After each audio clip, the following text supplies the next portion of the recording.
Hello, everybody. Welcome to the Sandbox Wednesday stream. I had to think about what day it was. I'm Alex Flores, aka Kami Saucy, joined here in Voice, Mind, Body, and Soul by Lucas is Right. How you doing, Lucas? Alex, I am a little confused by the time change, but aside from having no idea where I am or what time it is or what state I'm in, even, I'm good. How are you? I'm all right. The time change doesn't affect me as badly because I never go to bed or wake up at the same time on any given day anyway. So when you're just in a constant state of confusion, it's like whatever. The annoying part is having to like explain to everybody else what time it is now. I'm like, it's 1:20. We always start a little bit late, but it is what it is. We're doing all right. We're gonna try to have the music up today. See if it cooperates with us. It doesn't always. We can jam out a little bit while we're building, and by we, I mean Alex is building. Yeah, we can hope and we can dream. Always. So one stop.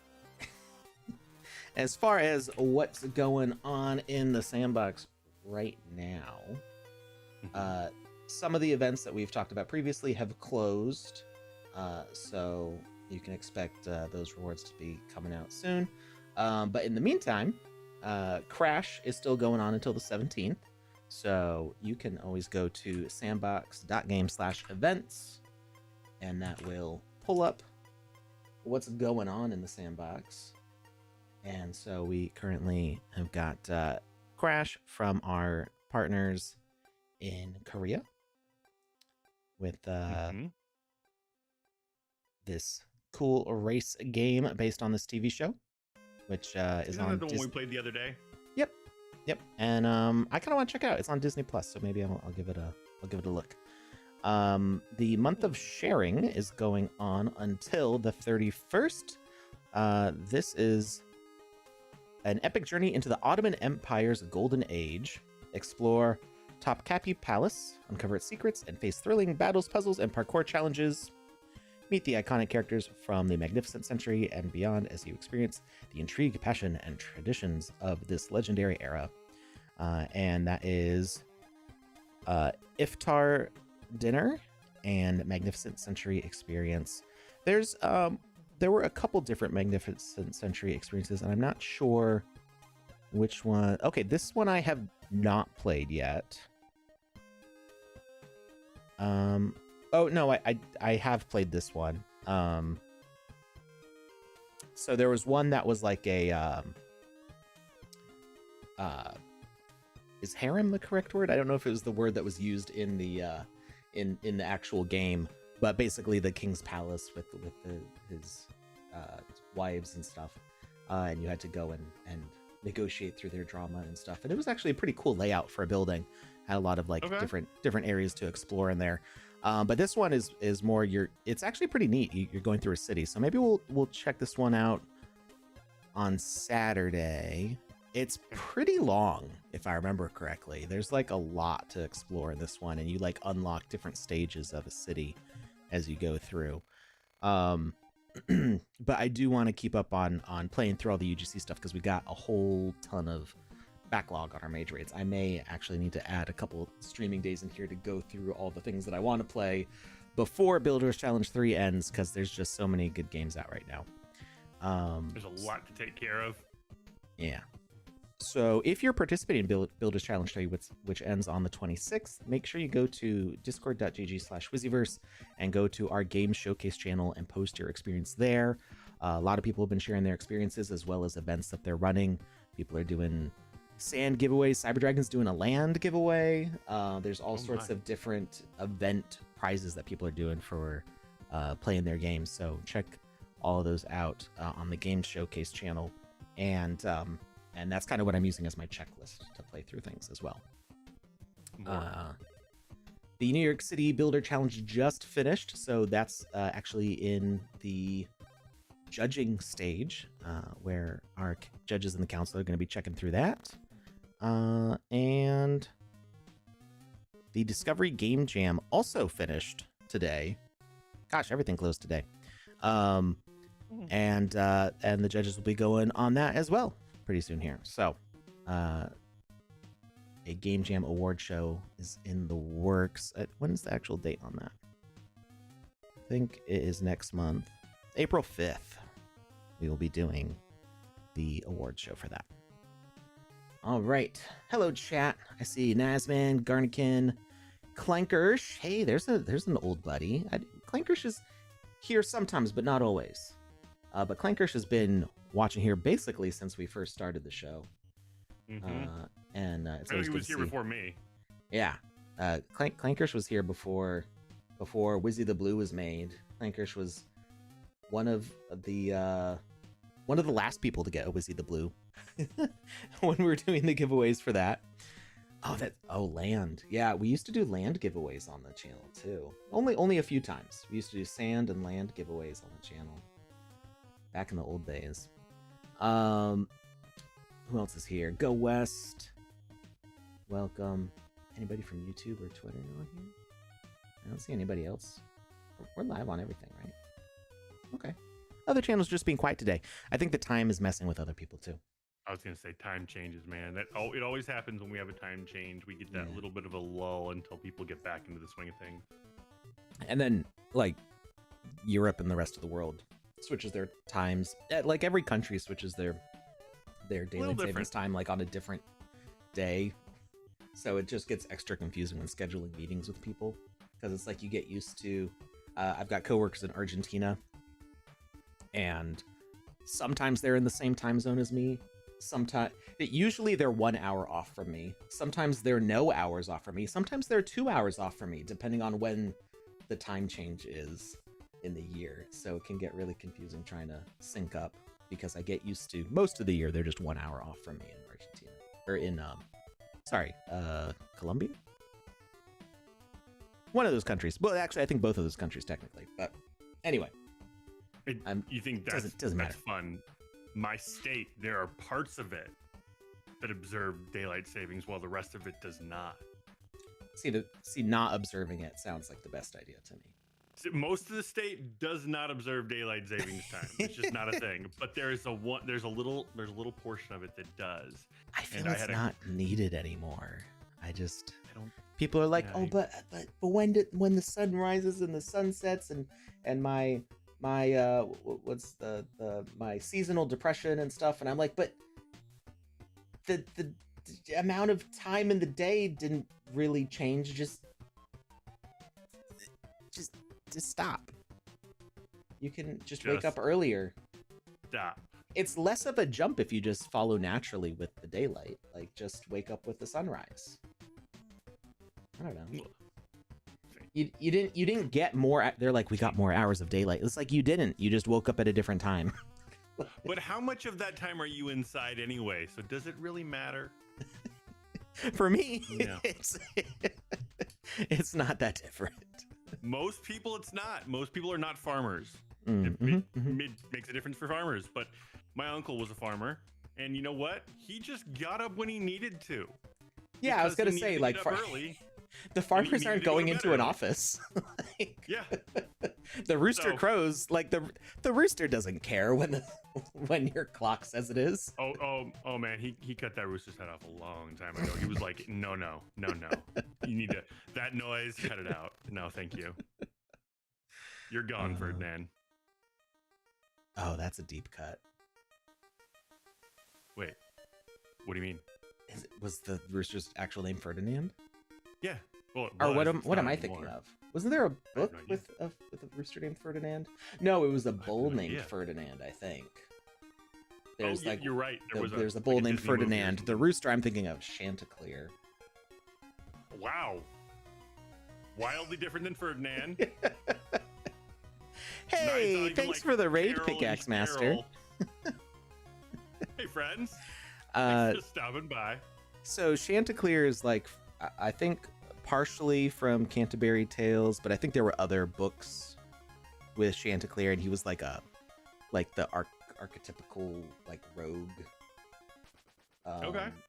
Like a morally gray hero. Out, shadows. No, like that. not more like I don't know, like a Han Solo kind of character, if I remember correctly. Gotcha.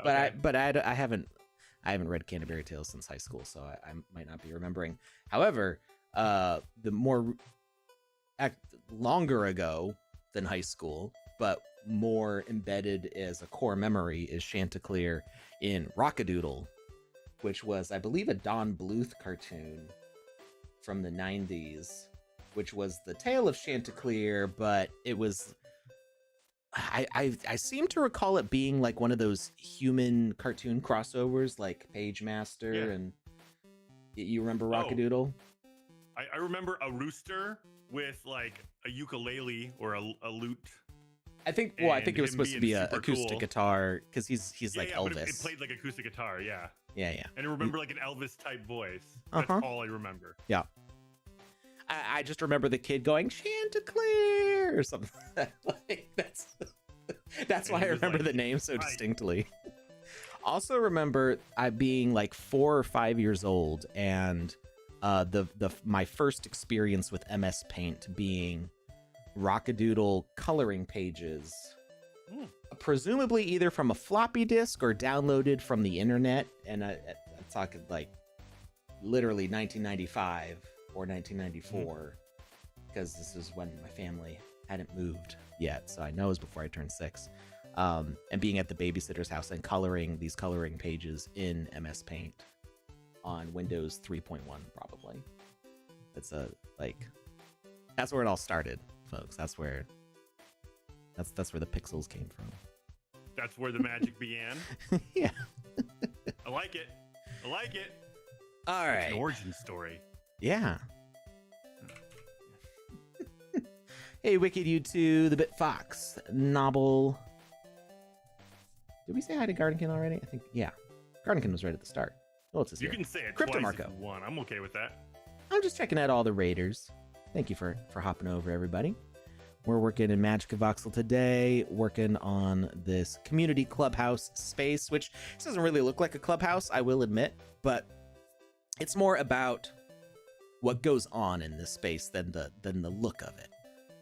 And you know, if we put this together and then we're just not feeling it, we're not feeling like this is the nice place to hang out. Too many violent games of elbow ball or beheadings and stuff, human sacrifices. It gets a little Is too. there ever too many beheadings, Alex? The answer is yes. One is too many. The rooster would say, especially if you're Ferdinand. Yeah. He's probably not a fan. Yeah. I mean, he might be a fan now. They can put little fan feathers on the edges of those fans. Good call. Would be awesome if you start Wednesday streams at this hour. We could always raid you every time. Well, this is normally when we start. It's the daylight savings time changed though. So now it's normal.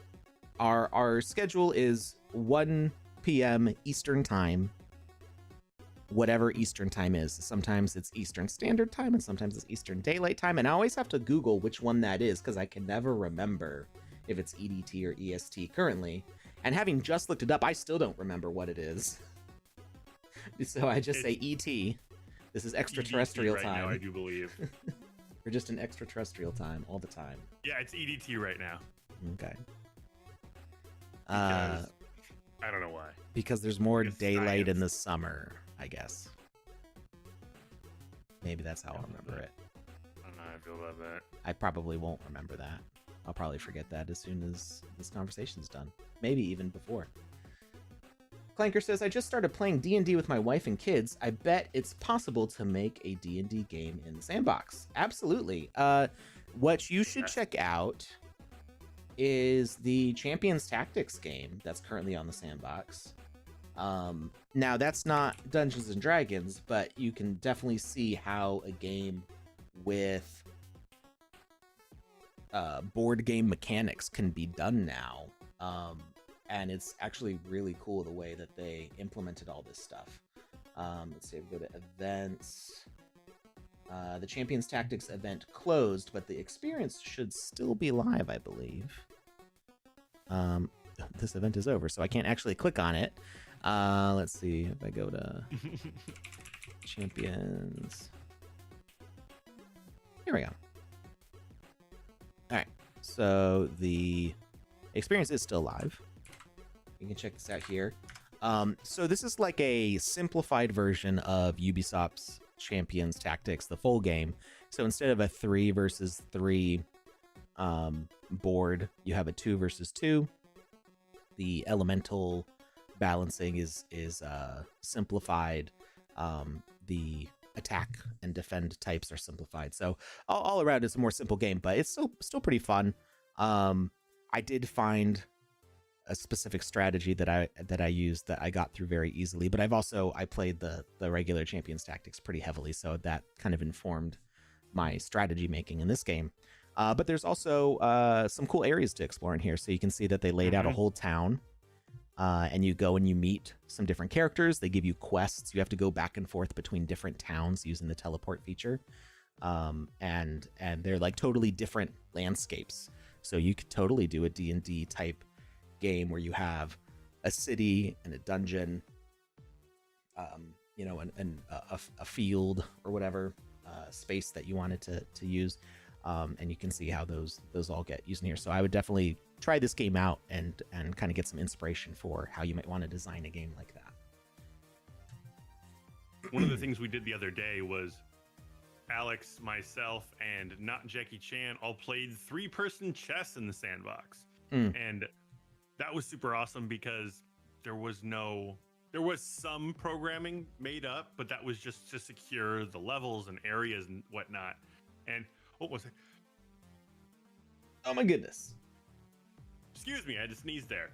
But yeah, the Stealth only sneeze. programming that was done in that level was to secure the individual like platforms and floors and whatnot, so that people weren't just running around all willy-nilly.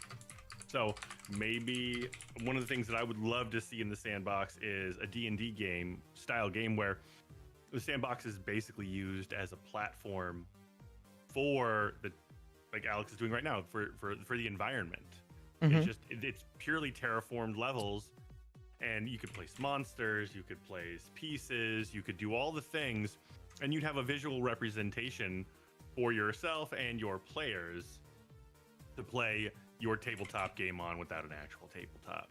You wouldn't have to program it all, you just have to terraform it, which would be so cool.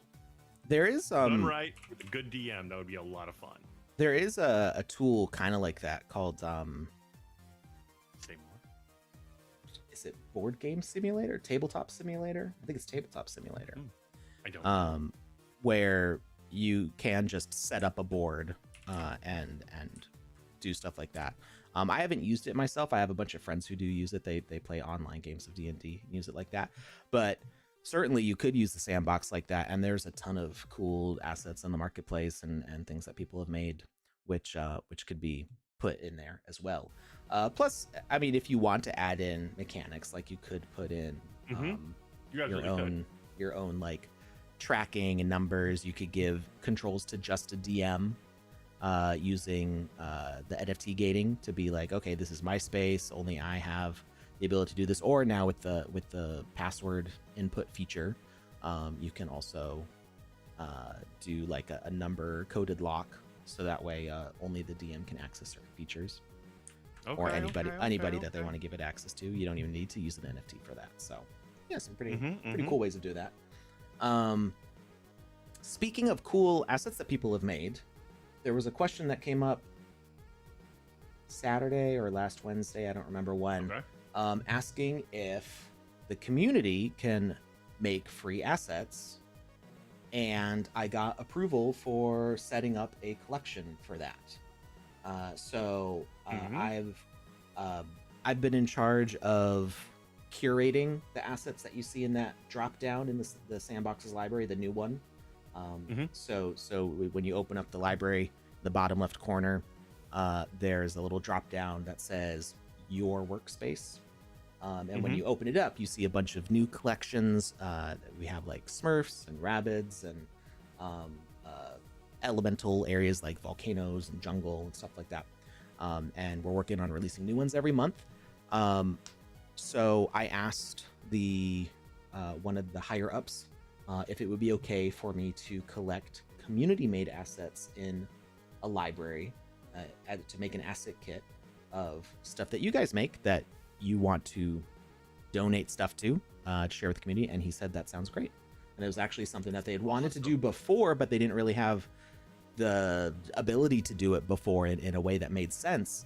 And this feature is perfect for it. So I do need to figure out exactly what the submission system is going to look like. I don't want you transferring the assets to me. I would like them to stay on your account because it will preserve your name in the Game Maker. When people place the assets, it'll say the name of the artist who made it. If you transfer it to me, it might leave your name for now, but that could change in the future. So I want them to stay in your account, but I need to check exactly how I would get it into the library. So I'm going to do some experiments and testing, and if everything goes well, then I'll post up the information and we'll talk about it on stream and stuff. So stay tuned for that. Yes, yeah. That's super cool. I'm excited to see what people are gonna put in there. Yeah, it'd be cool to have just a little taste of stuff from everybody in the community. I forgot what I was doing with the camera here. Like, I don't know how to use the camera anymore. Oh, we have an ad starting in about 15 to 30 seconds. All right. You know what? We are going to jump over to our news of the week. So if you're a subscriber or you have Twitch Prime or you're watching on YouTube or Twitter, you will be seeing Panda's news of the week. And if you're a regular Twitcher, you'll get a short ad, and then you can watch the rest of the news of the week with us. We'll be right back. Mm-hmm.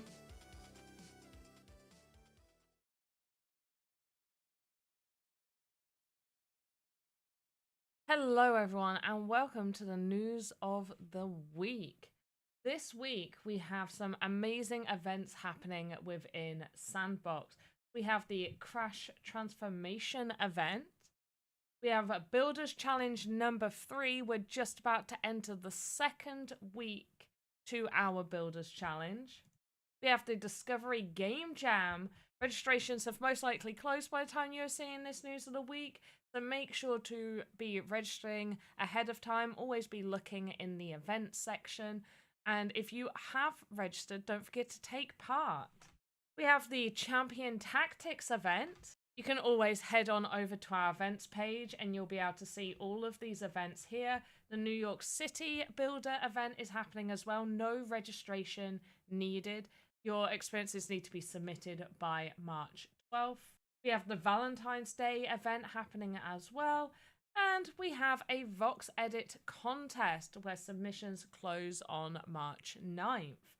There is a reward pool open to all, and then there are NFT prizes for the winning team, and then an exclusive reward if you transformed an avatar. And more details can be found in the description. Champion Tactics have a prize pool open to all, as well as a prize pool dedicated to Champion Tactics avatar holders. Now we're going to highlight some creators. If you would like to be showcased in our news of the week for your experiences or assets, or if you just have something amazing that you'd like to share with us, then please do reach out to me, Panda Pops, or to Alex or Lucas, who will be happy to add you to our list of amazing creators. First person we are highlighting is Yetsui Game Studios, who have a challenge for the Builders Challenge number 3. So you need to pop the most candy blocks, make the highest score, and submit with the application form and share your scores below this post. Get your share of the prize to be claimed. And they've got all of the details in here, and the application forms added, as well as a link to their experience. And the experience is called Pumpkin X. Next up, we're going to be also showcasing another amazing creator that has a challenge for their Builders Challenge number 3. So this is Pickaxe Master. They have also implemented a prize pool milestone, think kind of like Kickstarter, which I absolutely love. So they're firstly putting up 5,000 sand just as a base. That is, regardless of what happens, 5,000 sand is the main one. As soon as they reach 500 global accumulated plays across all of their experiences, it will increase by 1,000 sand. And this will continue going on at different milestones. More sand rewards are unlocked, as well as NFT rewards. It's absolutely amazing, and they have 8 fantastic experiences that you guys should definitely go and check out. Their experiences are shown at the bottom here of all their eligible experiences. Next up, we have Batman, who is also doing another challenge for Builders Challenge number 3. So they have leaderboard rewards, exclusive in-game quests, epic prizes, and tons of sand. They also have a registration form, so don't forget to register for this one. We also have Power Plant Panic by Andy Graga, who once again is doing another Builders Challenge 3 challenge right here. Best time each week will get 75 sand. As second place will get 25, and top 5 weekly times will get NFT only obtainable in that week. There is 4 different ones that you can get. There are also bonus prizes. Definitely go check out Power Plant Panic. You have this amazing townhouse that has been created by Crobusaur for 20 sand. And they also have a whole bunch of buildings just like this. So definitely go check them out. Really nice looking building. Don't forget as well that over in the corner here, you can click heart and it will add it to your wish list. So you can actually test it in Game Maker and make sure it works and looks exactly how you want it to look before you go and purchase. But definitely do go check this asset out. It looks absolutely amazing here. Really like this. This next asset is by a user whose name I will 100% say wrong, and I apologize, by Niham Odgil. I'm sorry. I am sorry. But this is such a cute little simple asset here for 8 sand. It's a nice little monitor display, says info. Doesn't look like it has any other animation. Would be cool if the screen changed a little bit, but otherwise, lovely, simple asset here. Great design, really good curve going on there. I can see this being good in maybe like a future setting, or even just a really cool high-tech museum, or just something that's slightly high-tech in design. Looks lovely, lovely and sleek. 8 sand over in the marketplace, and it is named Monitor Display. Thank you for listening to the news of the week. Now back to your regular scheduled content.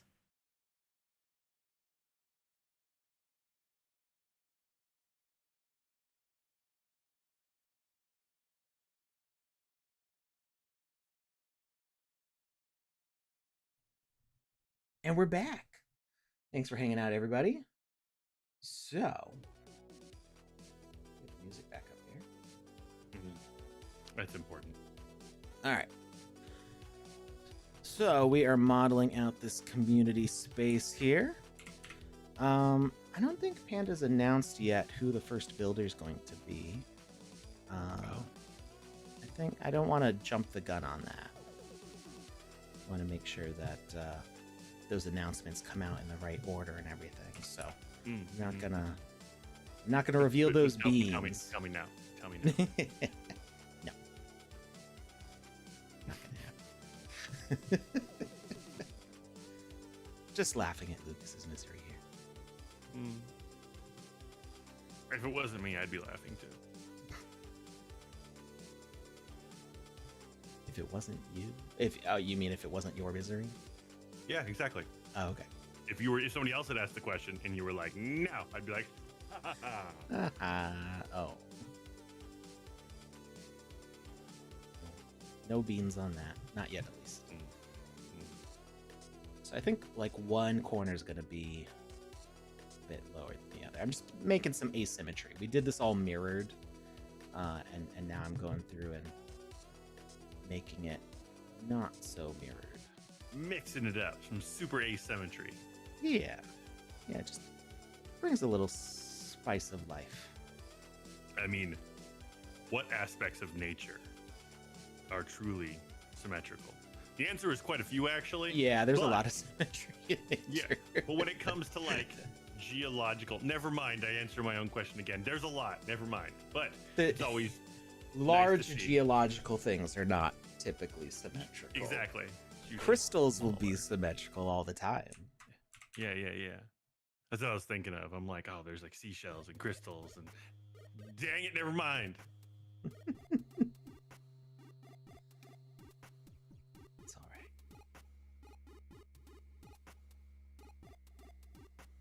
But I like the second ago you were like making like stalactites and stuff, and they look Mhm. really cool. Not Jackie Chan says flounders. The fish are Yeah, they're symmetrical or not no, symmetrical? they're asymmetrical. Their eyes are on like one Oh, side of their head, aren't That's they? right, because Flounder in The Little Mermaid is not what a flounder looks like. Flounders No, in real no. life look so dumb. Flounders in real life are like they're those fish that like lay on the bottom of the ocean, flat, or like the bottom of like a seabed or a beach area, Is it- and they just kind of like look up, and so like their eyes are like off to the side, but still flat on the top of their head. This is. I got. Oh. Grab the window. Look at this sad guy. He just. Mm. Mm. His nose actually looks like a teardrop. I. You're like, Are those- "Aw, I'm a Oh, those are both flounder." nostrils. Okay, I wasn't sure if that. I thought that was a bubble at first. Mm. Yeah. It's a teardrop tattoo because he just got out of prison. Hmm. Mm-hmm. So sad looking. Mm-hmm. I caught a flounder once when I was a little kid. Me and my uncle were fishing. I think we were in California, and I caught one, and I was so confused. I was like, I don't know what I'm looking at right now. The Please flounder help was my so young brain confused, wrap too. Around this. Oh yeah. He's He was like- he was clearly not happy with the situation either. Nobody involved in this situation was thrilled.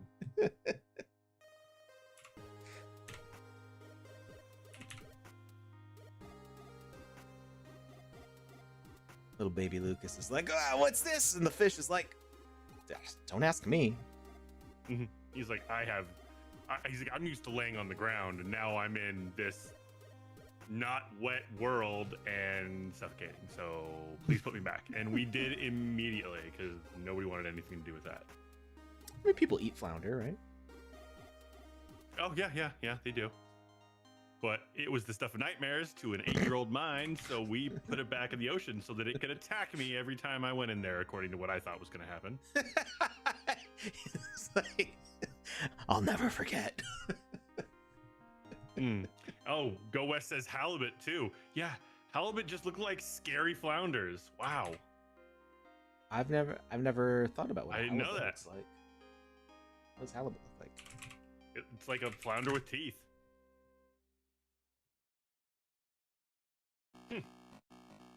And they're Who knew? huge. I'm not getting a good. They don't look that scary. Not getting good pictures because they're not gonna. You can't take a good picture of something that looks like that. It's like give me from my good side, Alex, and you're like, okay. It's so I'm not That's seeing teeth. which- I'm just seeing like their eyes look like they're gonna pop out.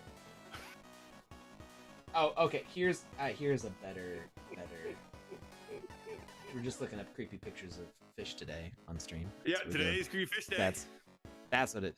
They do have a bit of a jaw, and I do see some teeth. Yeah, a little bit of an underbite. that's their flounder's scarier big cousin. Mm-hmm. Came from the wrong side of the train tracks. He's seen Under some the stuff. train tracks. From under- Got run over a few times as a kid, as one does. And then he just stayed there. He was like, well, I guess this is my home now.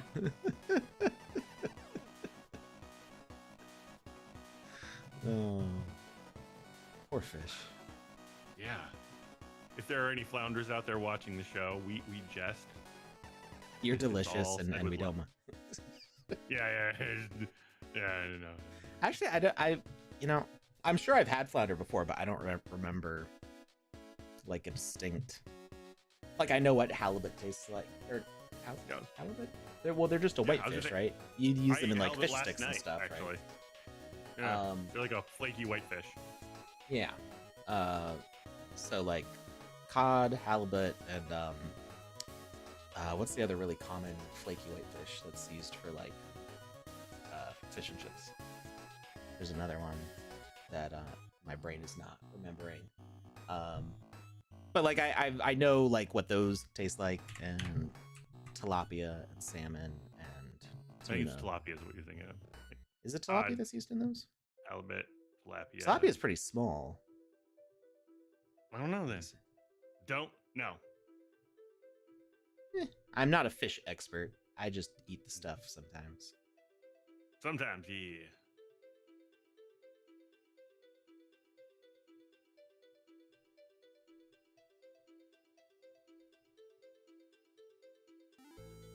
So just making little outcroppings. Structures.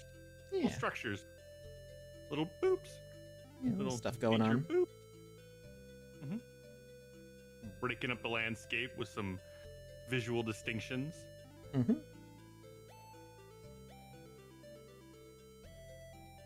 So, let me touch on the that community asset thing that you were just talking about. Sure. If I have any suggestions for someone, I've already had one person message me and say, "What should I send? What should I do for that?" My suggestion would be what I call the gas can approach. And when I say that, what I mean by that is make something, or if you have something you've already made that you've just used a bunch of times, you know is useful, you know was helpful, where you're like, oh, I made it for this experience, but I've also used it for this experience and this experience and this experience, and it's not something that you would thought would be super useful, but is, go with that. Go with something that will help promote just the usage of the sandbox for other people. Anything that can, you know, just advance someone else's game by being a useful asset. Now, it can, if you want it to be something super beautiful and something like a crazy mech warrior robot, that's awesome. I'm not saying don't do that, but that will be limited in its use to environments that are similar to that. Now, that's going to be great. That's going to be awesome. Having things like that will be wonderful, and I expect we'll get some of that as well. But try to do some stuff that's that you wouldn't think would be the most useful, but you learned yourself was incredibly useful.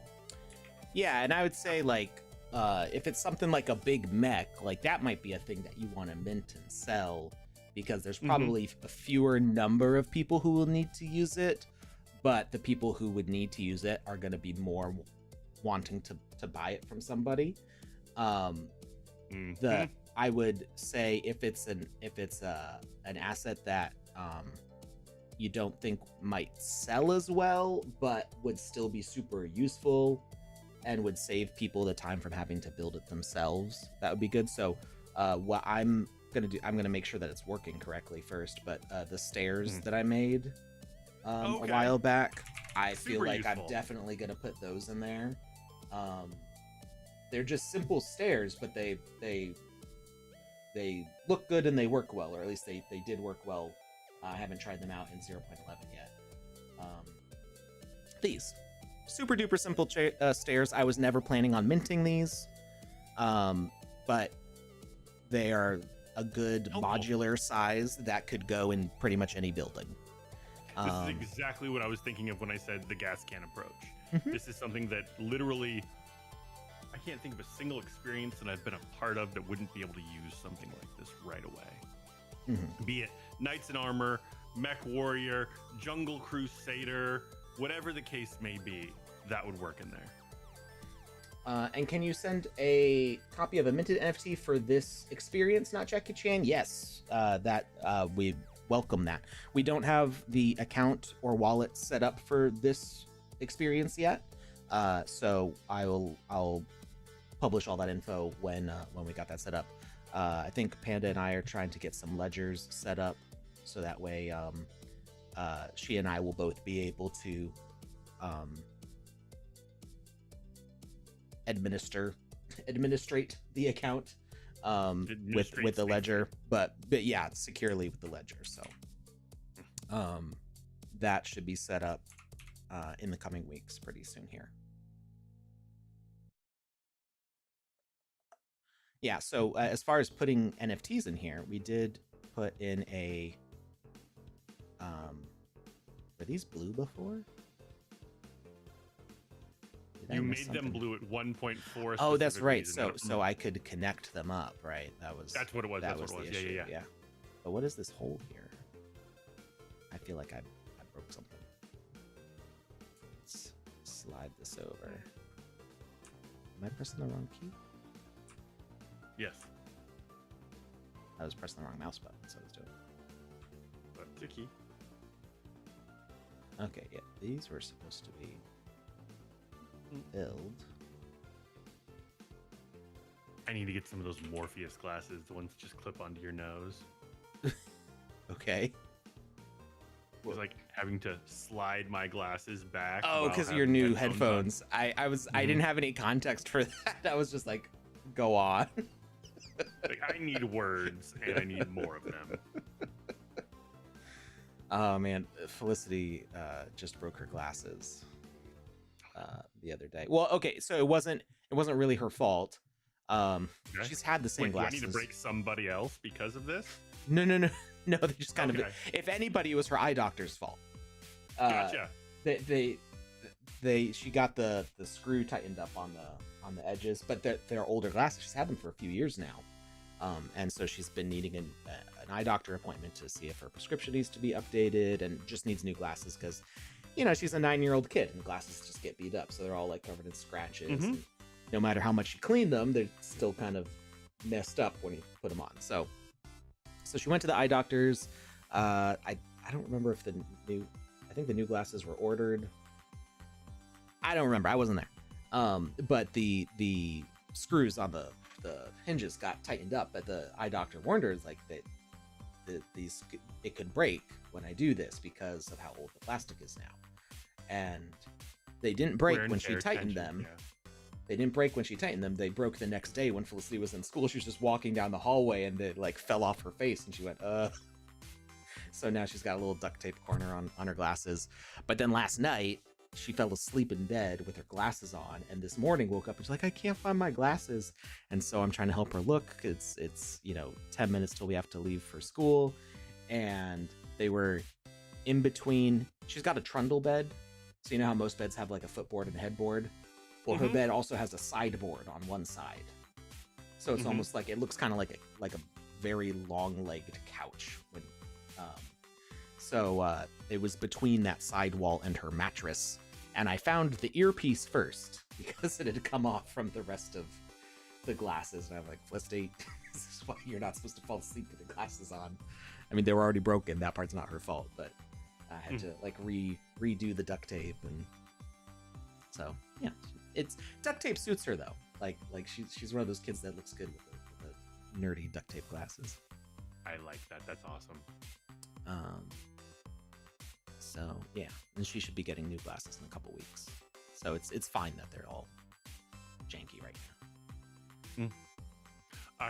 Speaking of losing things in your bed, we lost one of my cats the other day, and we were just going nuts because we had something delivered. Yeah. And I told the delivery guys, yo, I have cats. They mean everything to me. So please be careful when you're coming and going. And they were like, they didn't dismiss me at all. They weren't like, oh yeah, we'll do it. No, they were like, oh yeah. One of the guys was like, I got 3 cats myself. I'll make sure I'm super careful. And then after they were gone, like, couldn't find Cringer. He was just nowhere to be seen. And I'm looking for him for like 2 hours, 3 hours, and I am starting to lose my mind. Like, I pulled out the treats and I crinkled the bag and he didn't come. And I was just like, he got out. I don't know how he got out, but he obviously got out because I can't find him and I'm never going to see him again. And I'm losing my mind. Well, a few hours or about an hour after I officially lose my mind, I find him. And I found him in we have our room and then the guest room. And in the guest room, we have a bed, and it's like one of those, like, the bed has like storage built into the base of it. Yep. But I didn't think anything of it because the storage in the base, you have to pull these drawers out to get into them. And I that doesn't pulled matter. one of the drawers out to get a flashlight, and he was in the drawer. And I'm like, how did you get in there? Like, I had to remove something from in front of the drawer to get the drawer open. Apparently, under the bed, there's like this 2-inch gap between the roof of the bed and the. That's all he needed, and he got in there, and he got it. Yeah, I opened it up, and he gave me this look like, "Yo, bro, I'm napping. What's up? Why are you bothering me?" And I was What so I missed? relieved. I was just like, "How does this witchcraft happen?" That was our experience. I think I have mentioned this before, but the apartment that we had before the house that we live in now had because there's there's regulations that you can't have an oven right next to a fridge in a kitchen for like fire code reasons.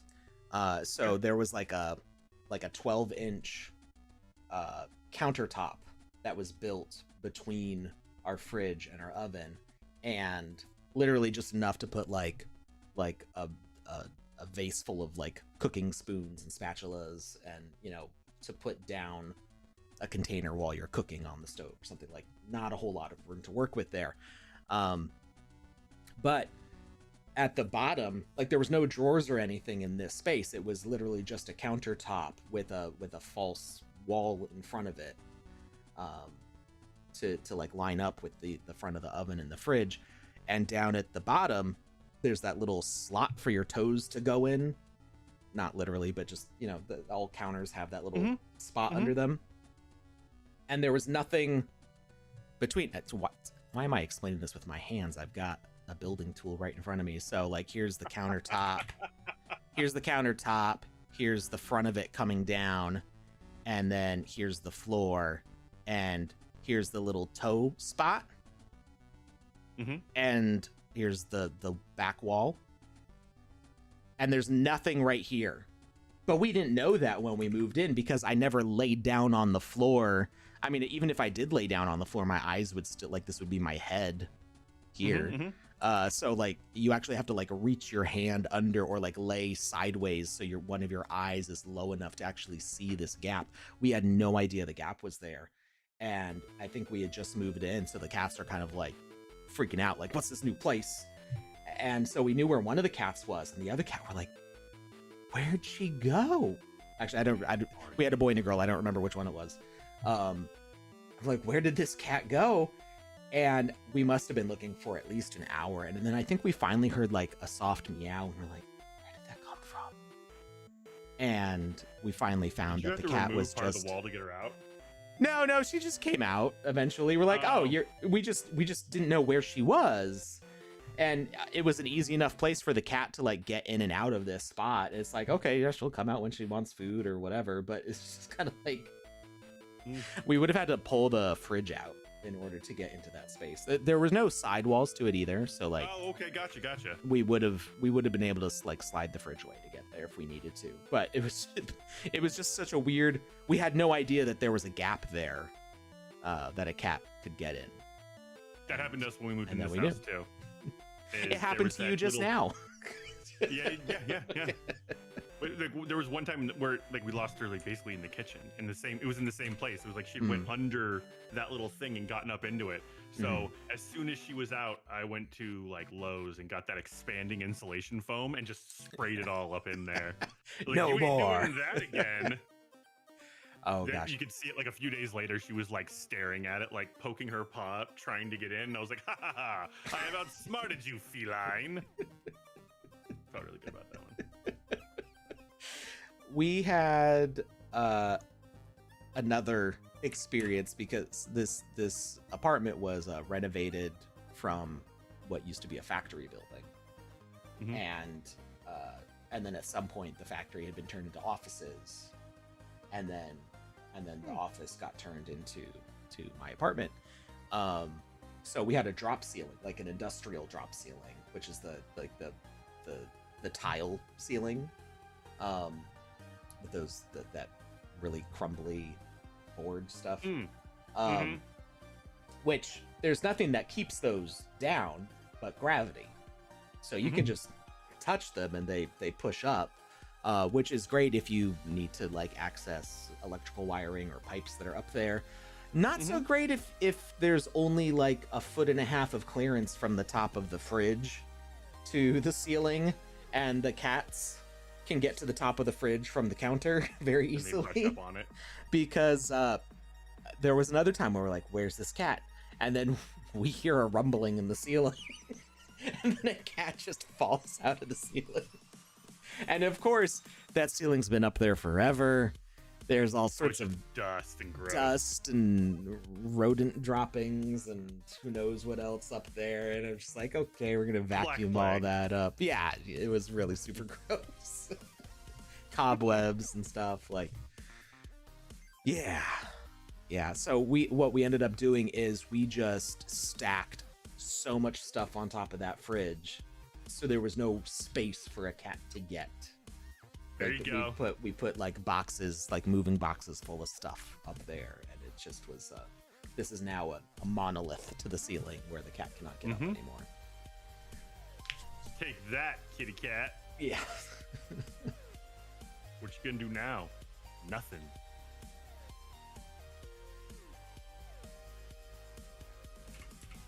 I don't think they ever got out into the hallway. I think they were. Yeah, I don't think they ever got out there. Maybe once. So there was like a stairwell outside of the apartment, but like all indoors. I don't think they ever got out of the apartment. Yeah. This is your gilded prison. What was All good your toys though? and treats. Right here. Where our electrical closet was off the fridge, off the kitchen. Was also where like our not space heater. I'm remembering all the wrong words. Our radiator, our water heater, our Gotcha. hot water heater, and electrical box were all like in this closet that was off the kitchen. And if we were on the second floor, that would have actually been a dumbwaiter down to the basement. So it was very good that that the dumbwaiter terminated before our floor, because I just know we would have been like, where's this cat? Like, oh, it's down in the basement. It just fell like 2 stories. That never happened, but knowing these cats, it would have. Yeah. They'd be like, what's in here? A bottomless pit. Like, I can survive that fall. I'm gonna go for it. And you're like, please don't. It's like, no. I hear your advice, but me am doing it. Yeah, it's only 40 feet down. It's fine. Me am Superman. It was trippy, like being the building manager, like looking straight down that thing and just being like, ooh. I'm not afraid of heights or anything, but when you have like an unsecured view into a straight drop into darkness. If they had been covered expanding foam, you could have put it in a lake and it would have been a catamaran. Clan Curse is clearly a father, because that is a dad joke if ever I've heard one, and it was wonderful. Thank you for blessing us with that. It's gonna be a good day, Alex. It's gonna be a good day. That's what's up. Right there. That's a good one. I appreciate that.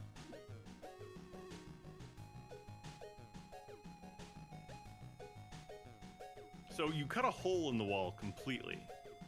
Now we can see through. Is there a reason? Are you okay with there being a hole in the wall? I mean, I know they'd hit the edge and they would stop. Yeah. But well, I figure we can like kind of fill this up with like some vines and stuff. So this is a move for another move. You're like playing chess here. You're just thinking 3 steps ahead. Yeah, there's going to be trees and other assets. Greenery. Like, yeah, in the space around the edge, because the actual request for this was jungle, and then I think what the chat kind of agreed upon was like, it's okay if it's jungle as long as there's some sort of structure in there. So I was thinking it'd be cool to. So we made this caldera with this temple inside, and it'd be cool if like we could just see like this is just one edge out. Maybe it was the very tip of a volcano or something. Just kind of A view little bit of out. bubble and lava. A little bit. Yeah. Not too much. Actually, yeah. Little- Well, I wasn't thinking of adding lava necessarily, because the idea is that this would have like cooled down and allowed plants to grow there at some point. But yeah, just like there's just a little collapsed wall here.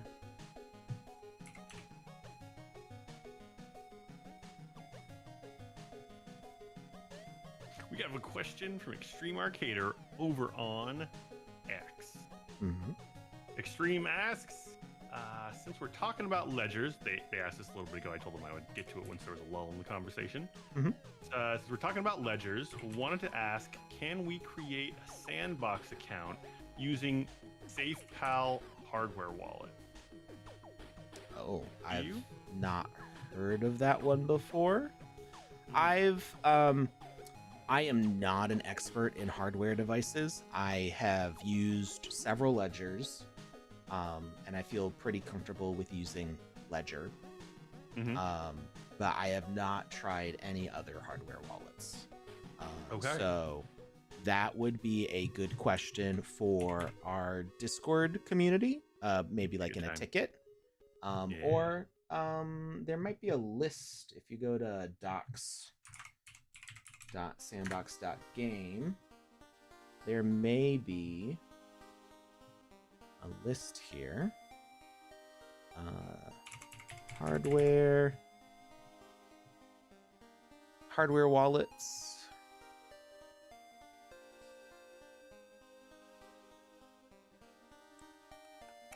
Account and wallet safety topics.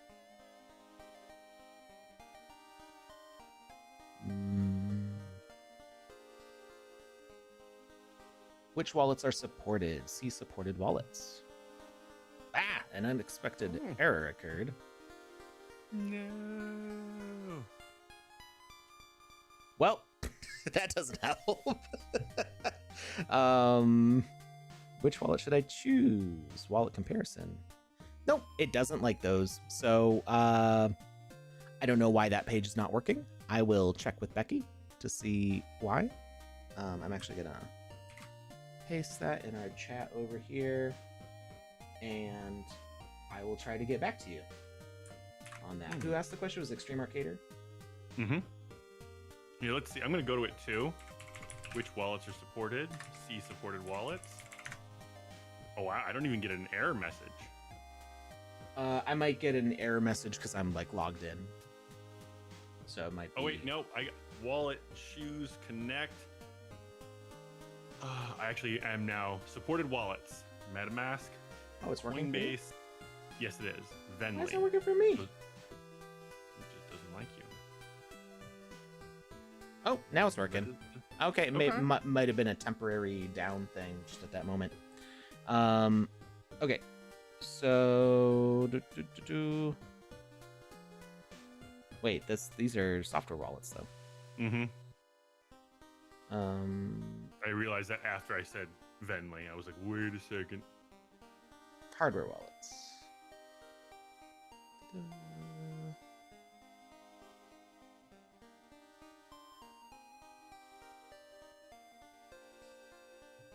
Where can I get one? Here we go. Here are just some examples of hardware wallets and links to their official website. Ledger, Trezor, Bitbox, Engrave, SecuX, EliPal. I've never even heard of some of these. SafePal's on that list. Yeah. Cool Wallet and Keystone. So Extreme Arcader was asking about SafePal. So the note on this is the Sandbox does not officially endorse the products linked above. The Sandbox has also not personally vetted the products. They are shared here purely for your convenience and to encourage you to research multiple products to find the best fit for your personal needs. We want you to stay safe on the blockchain. So what I will say is that typically, as long as a wallet can support Ethereum and Polygon, it should work.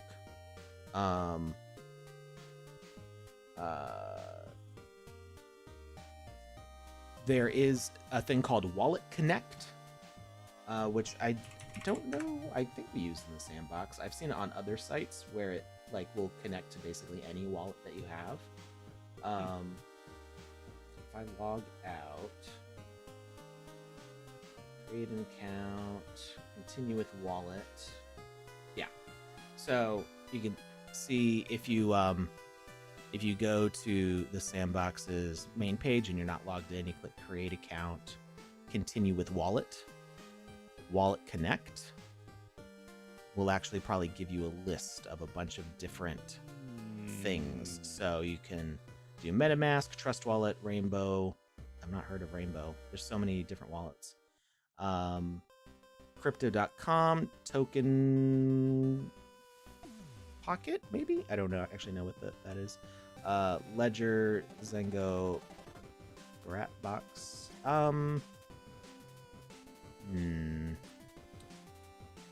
See, I know people have used Trezor before, and I don't see that here. Something to keep in mind with a lot of this is that you can oftentimes connect MetaMask to these hardware wallets, so that might be something that you want to look up.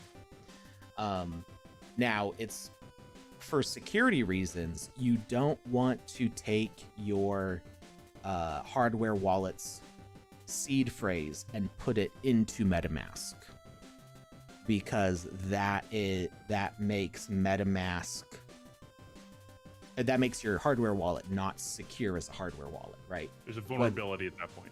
Yeah. If somebody has access to your MetaMask, then they have access to the funds on that wallet. But what you can do, at least with Ledger, is you can connect your Ledger to MetaMask. So on a website, you can connect using MetaMask. And then when it goes to approve the transaction, it'll say, hey, you need to plug in your hardware wallet. And MetaMask acts as the arbiter of that transaction. But MetaMask is not in control of the seed phrase. So it allows you to keep your Ledger as a cold wallet. And you haven't turned it into a hot wallet by putting your seed phrase on your computer in MetaMask. So your hardware wallet is still secure and not vulnerable to somebody hacking your computer and getting into your MetaMask. So that's an important thing to know. If you do get a Ledger and you do want to connect it to MetaMask, you're not supposed to put your seed phrase from Ledger into MetaMask. There is a way to connect it correctly. So if SafePal or these other wallets have the ability to do that, then you would definitely be able to use them in the Sandbox, because the Sandbox supports basically anything through MetaMask, as long as it's ETH or Polygon. All right. Got it, coach. Let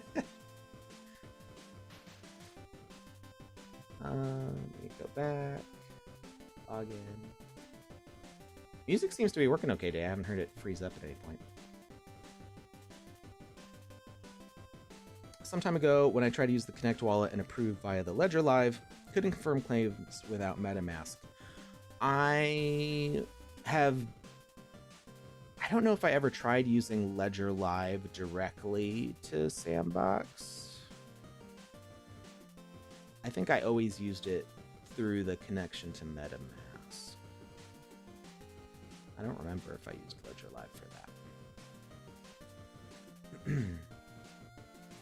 And now the Sandbox is not letting me log back in. No. How dare. It's like, why'd you log out? What do you mean you want to get back in? No. No.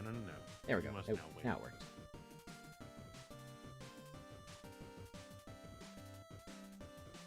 Yeah, so I'm still not familiar with that particular wallet. I wouldn't be a bad thing to ask on the Discord forum if there's other people who have used that specific one. Just watch out for people being sketchy with the questions they ask you. That's always message me for inbox help. Right. Yeah. If somebody's like, for DM that company. Yeah, DM me. Like, no.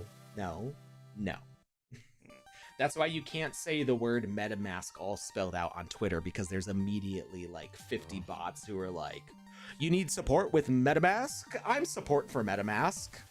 MetaMask support help here. It's like, no, you're not. No, you're lying. Go away. Leave me alone. Your mouth.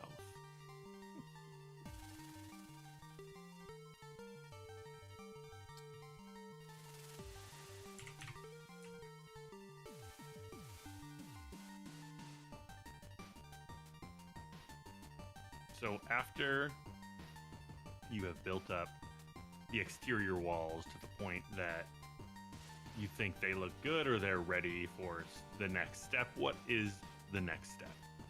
The next step is going to be putting this in Magic Palette, which I've got right here,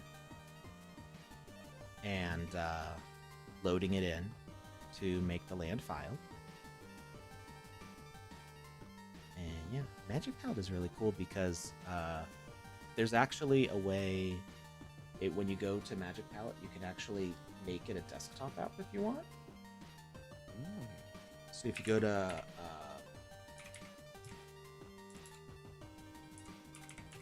it's magicpalette.io. Yep. If you go to magicpalette.io and say try the beta. Oh, maybe not. 1 second. I'm just making sure I'm going to the right thing. Mm-hmm. Yeah, I think it's the right one.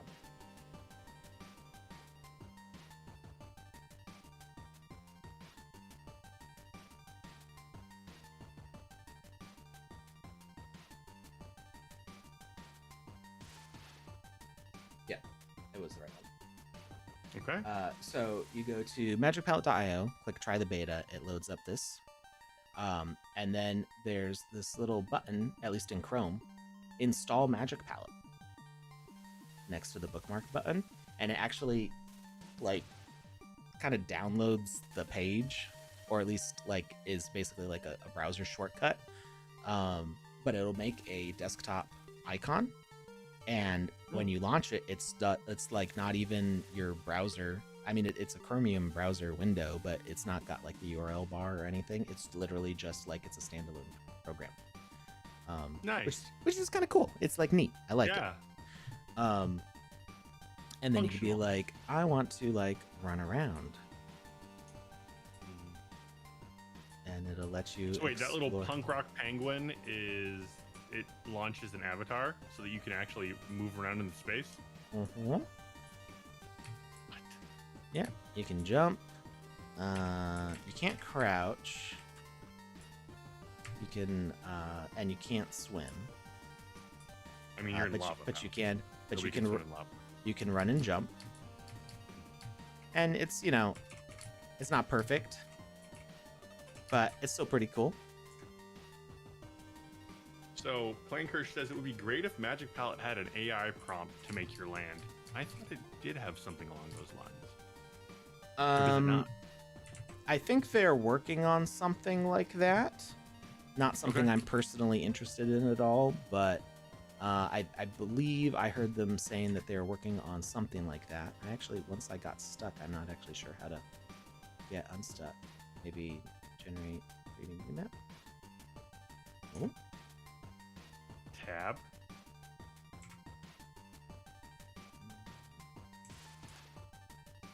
Maybe if I change some features here.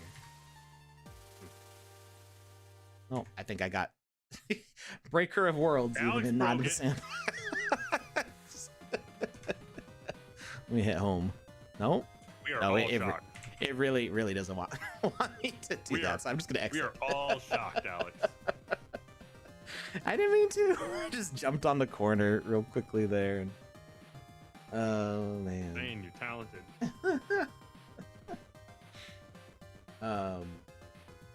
Did it again. Yeah.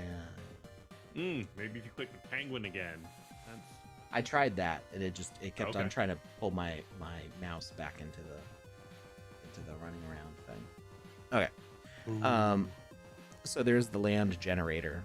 So you can choose your different palettes if you want, and then you can change your room size. So I can say, oh, I want large rooms on a natural landscape with high structure density and 2 floors, and generate. And then it'll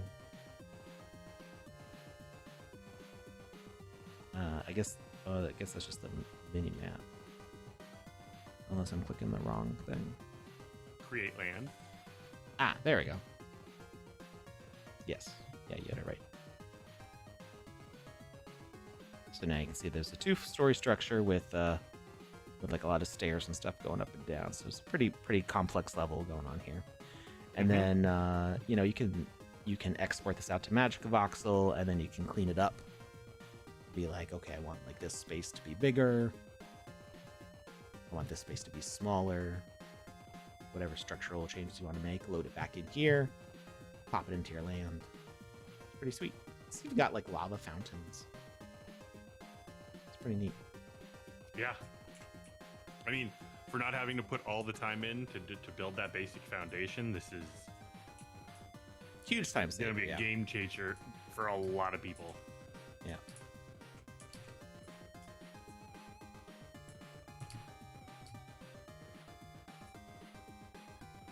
I just want to run around.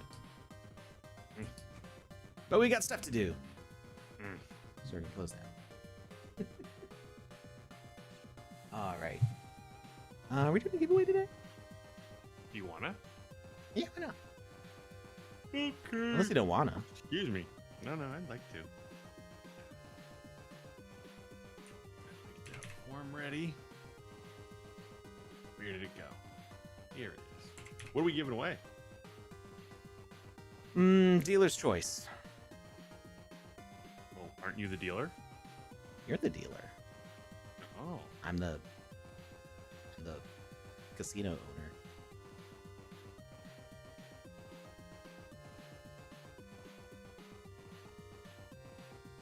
I'm gonna ask the chat. What would you guys like? You want a duck?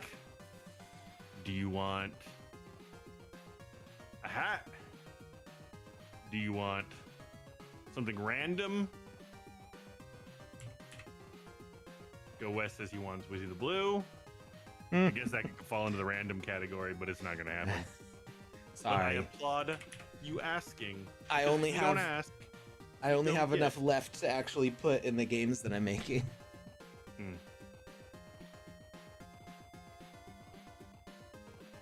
What is it? It's not squeaky wheel gets the grease, but Gets the I oil. don't remember. But it's basically like if you don't say something, you don't get it. Oh, closed mouths don't get fed. There we go. That's what I was trying to think of. Clanker says spin the wheel. I don't have a wheel to spin, so I'm not really sure what that means. That's a panda thing. Panda's got the wheel set up. Sir Lokian says hat, but not black.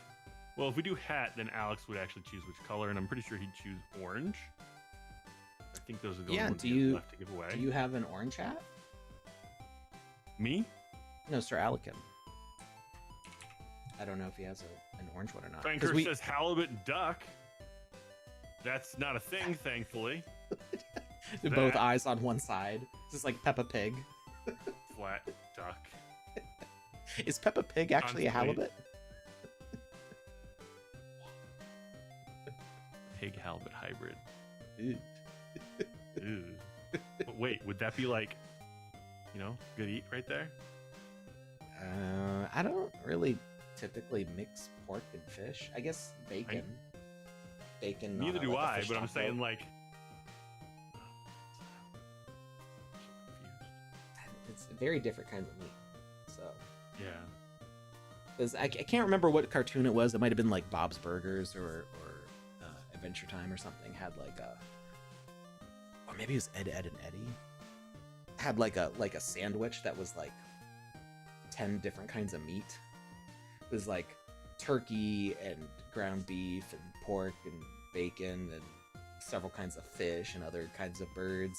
And I think it was Binging with Babish, which I haven't watched him in forever. I'm guessing he still does YouTube, but he was like really popular a few years ago. But I haven't seen anything from him in a long time. And he tried to make it, but they all cook different amounts of time, and trying to like roll them all up into like one big burger was just not a pleasant experience. Alex duck, or are they all out in the fawn? I mean the pond? What's the fawn? Fond is like the brown stuff that you scrape up to make a roux. I still have Alex ducks. Long day. That's all right. Long day here too. We're talking about food and like fancy cooking, sort of fancy, like ridiculous fancy cooking, and you you say fancy fawn. cooking? Well, binging with Babish and trying to make a multi-meat burger. Flanker says exclamation point fountain. I don't think I have enough fountains to give away either. I have 4 of the fountains left, but I kind of want to keep them to do stuff with. I haven't. There'll probably be a fountain in here. We'll put it in here somewhere. Top, very center. At the top of this. I don't know. That's where I guess that was. We had said the hot tub would go there, so never.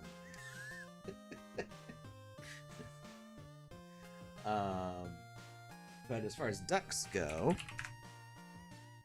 I still have 59 Alex ducks. We got plenty to give away.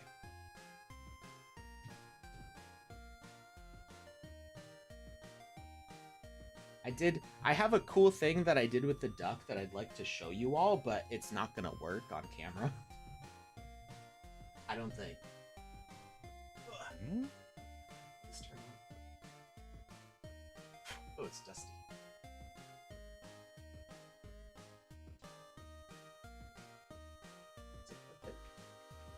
It's not even plugged in. I don't even know what you're talking about.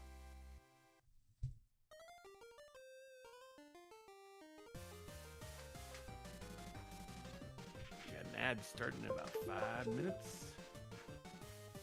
Ah!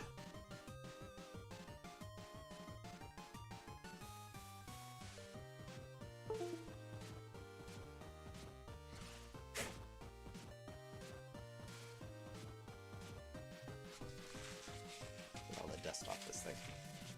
Like you got some dust in my eyes on that one. That was weird. It's electronics. They just are dust magnets. They turn off the light.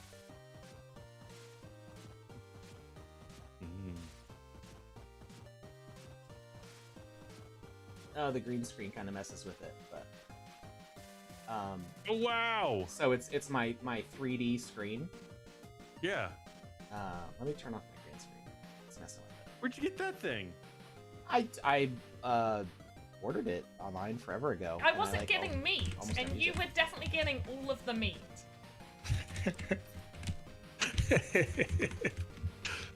You know, as is tradition.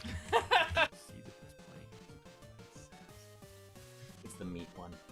So anyway, this took forever to render, and for some reason when it loops the video, it stutters, which I need to figure out why. But yeah, it's a 3D screen, which obviously you can't really see the effect because it's No, you can't. You kind of can. But that's really cool. So I paused the video. So there's no video playing right now. Now you can definitely see the 3D effect.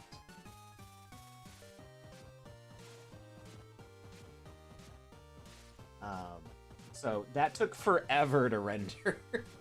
I was gonna say, how long did that take you to do? Well, so every single frame is like,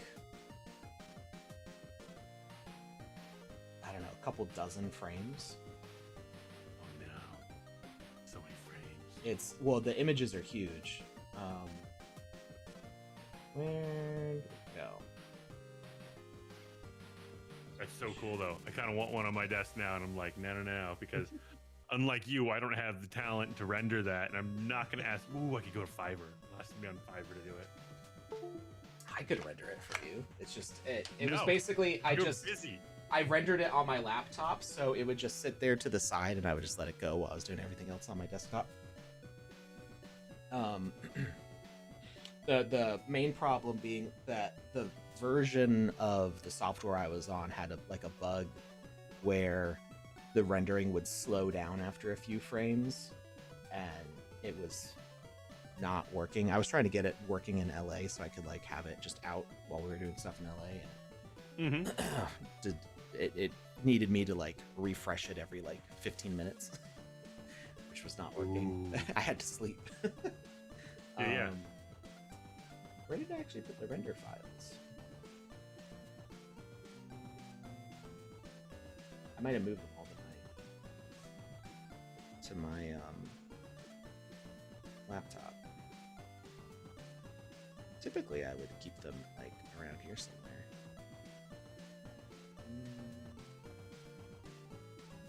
Anyway, each frame in that render is like a whole sheet.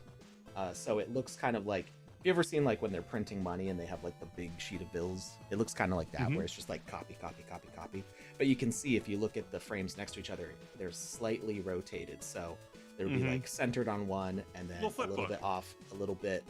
Well, no, it's one frame, and you can see it at different angles on the frame. Gotcha. So there's one that's like dead center, and then it's like a little bit tilted up, a little bit tilted up, a little bit tilted up, and a little bit tilted down, a little bit tilted down, a little bit to the left, a little bit to the right. And it's like, I think it's like 6x9 or something like that. It's at least 50 on a single frame of angles, and then every single frame of the video is like that.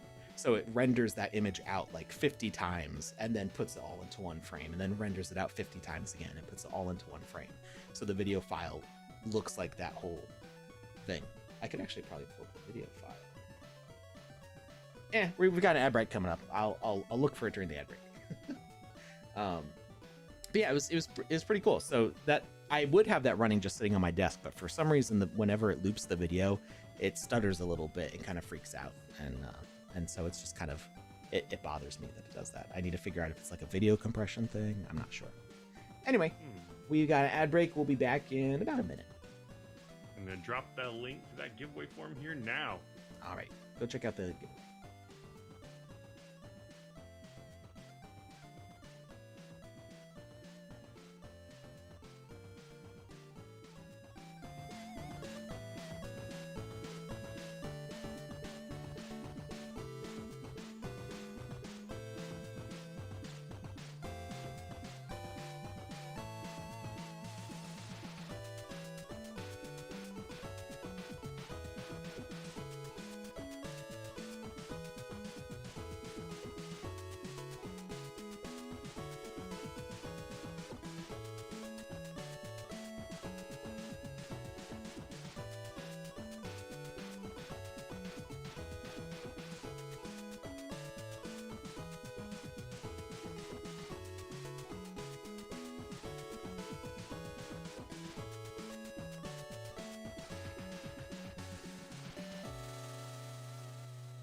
And we're back.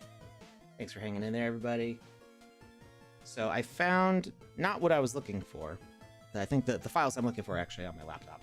But I did find, I did transfer over the actual video file, which looks like this. Looks super blurry. Oh, wow. And that's because it's like all of the angles kind of combined. Mm-hmm. But when it actually, the way this thing works is it's kind of, if I remember correctly, it's almost like a bundle of like fiber optic cables from each pixel, and then they kind of split off into different angles.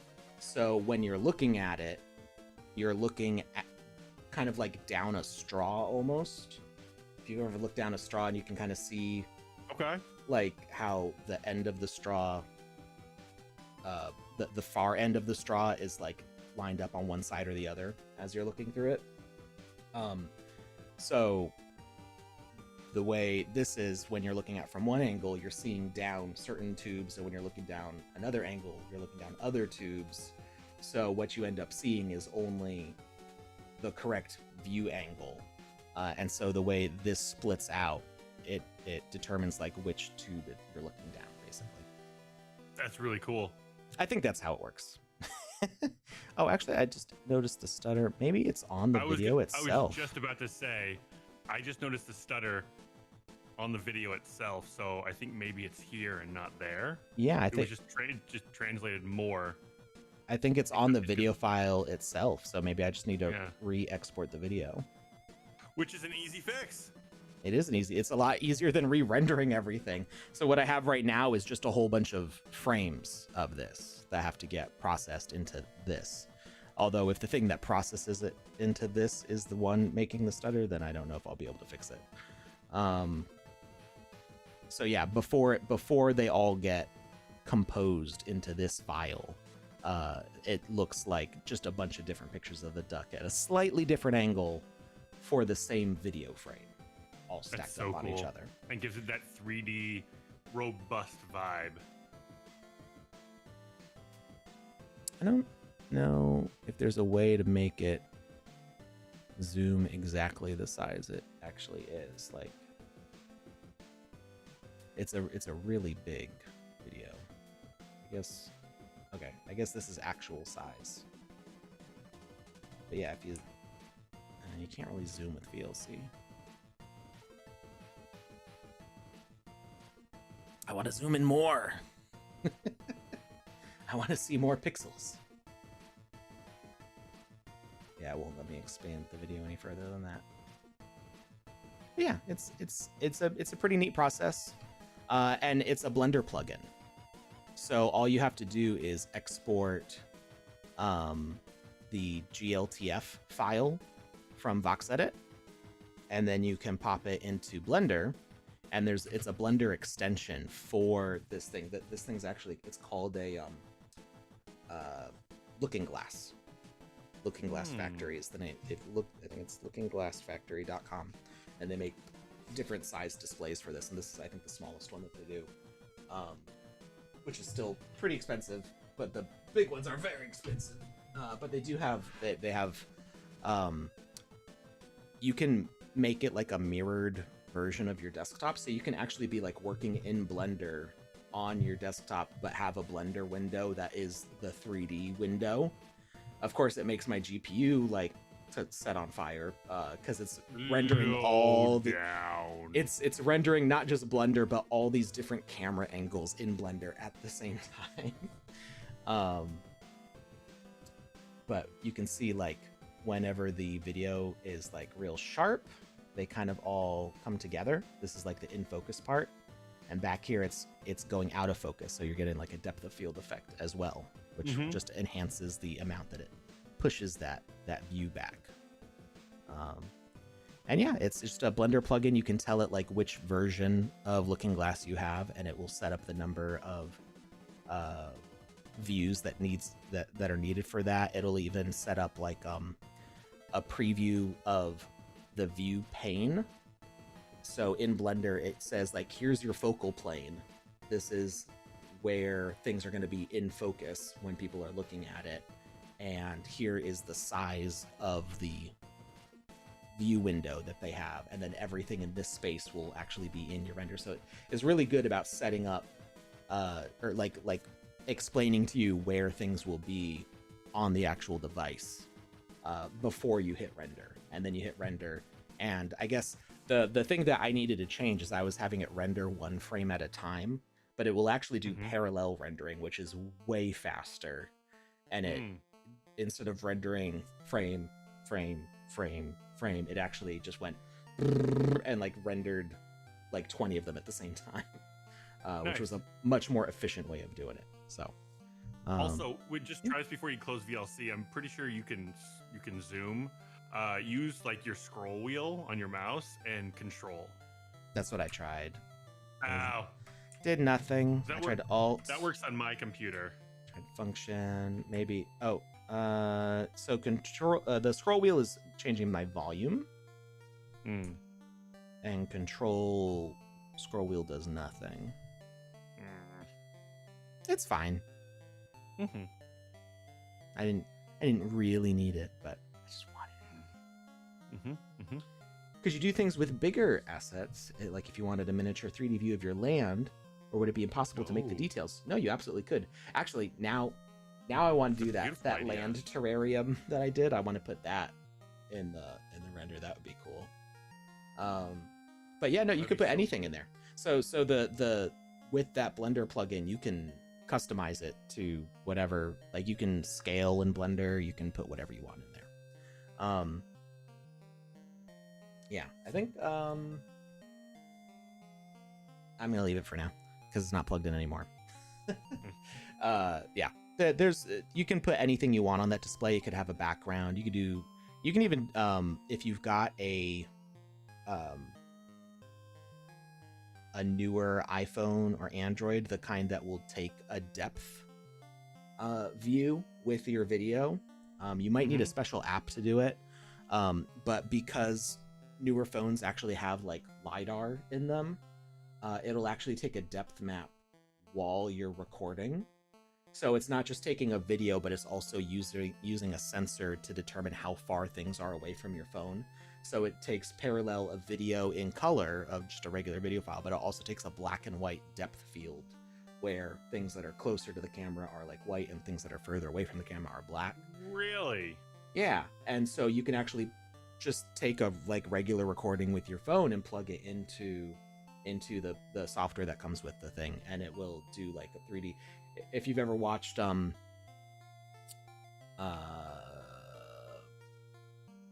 Squid Game. No, maybe I haven't watched Squid Game yet. What's Minority Report? Minority Report, when he's like looking at the old home videos and they're like in 3D, like a 3D projection hologram, it will do stuff like that. So you can record a video, pop it into the software, and then it'll be like a family memory, but in 3D. It's pretty cool. All right, back to work here. Back to this stuff. Yeah. So we've got. I wanted to like vary the depth of the edge, so it's not just like one flat thing all the way around. But we've got this stony bit that caught water. It's making a little waterfall come down, and we've got this little precipice over here.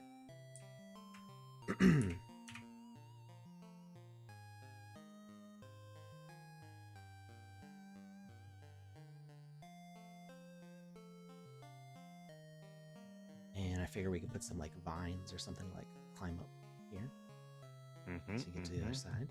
Just because we can, not because it's like really needed. Well, yeah. And then I think this should be another area that I'm gonna put some like trees up on this side. So we're gonna make the stony faces come out a bit more here.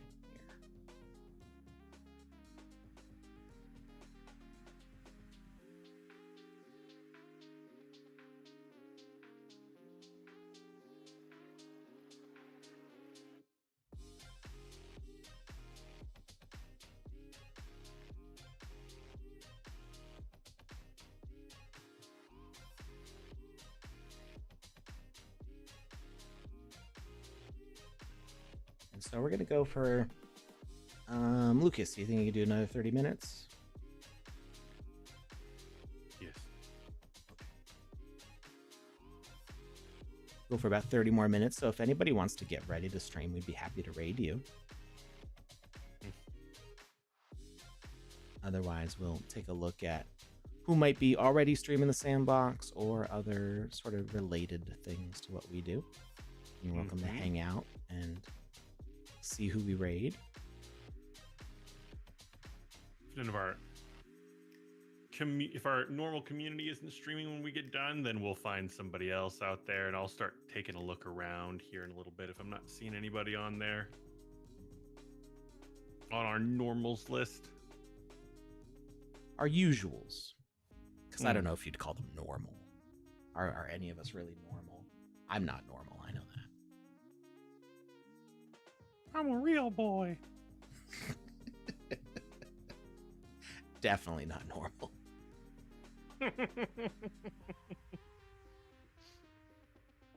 One of my really good friends he is 6'8" and like 340 pounds of just like, he looks like aggressive muscle. And Okay. That's one of his favorite like joke phrases to say when people don't know him, because people like just when they see him at first are intimidated just by the sheer mass of humanity that is walking towards them. And one of his favorite things to say to disarm people is lines from Shrek, and it's hysterical. Just when you see people like absorbing what just came out of his mouth, they're like, wait, what just happened? It's wonderful.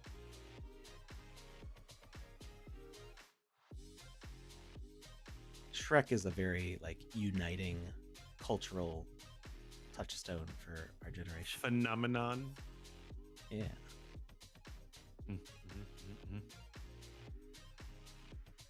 Although people have not been too pleased with the new Shrek look.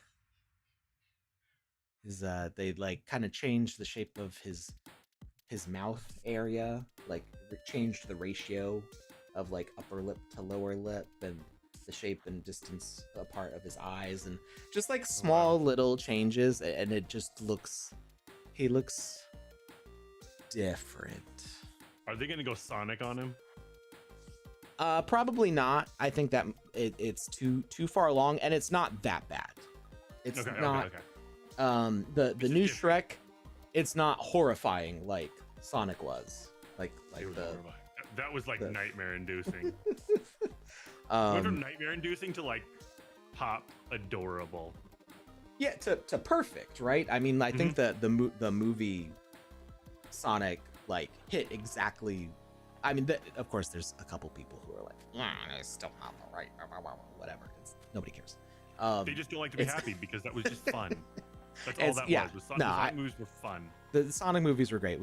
My wife and I watched the third one while we were in Miami, because we just had a couple days to burn in Miami, waiting for our flight, and so we watched that and the new Captain America movie, and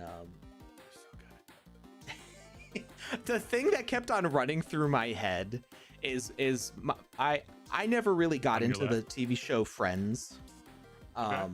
But my parents always watched it. I think the reason I never got into it because it was my parents' show, and I was not allowed to watch it because they talk about sex all the time, and like it's not a kid's show. Oh yeah, you talk about adult movies. And I was like 6 years old, so my parents, like, I knew that was their show that they watched, and I didn't really participate.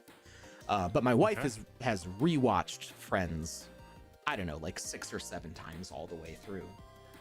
It's just the kind of the show she like leaves running on in the background. So I end up like watching it to the side, and I'm cracking up laughing because I'm like, oh, that was hilarious. And my wife's just kind of like, whatever. I'm like, you're the one who's watching this. You're not even laughing.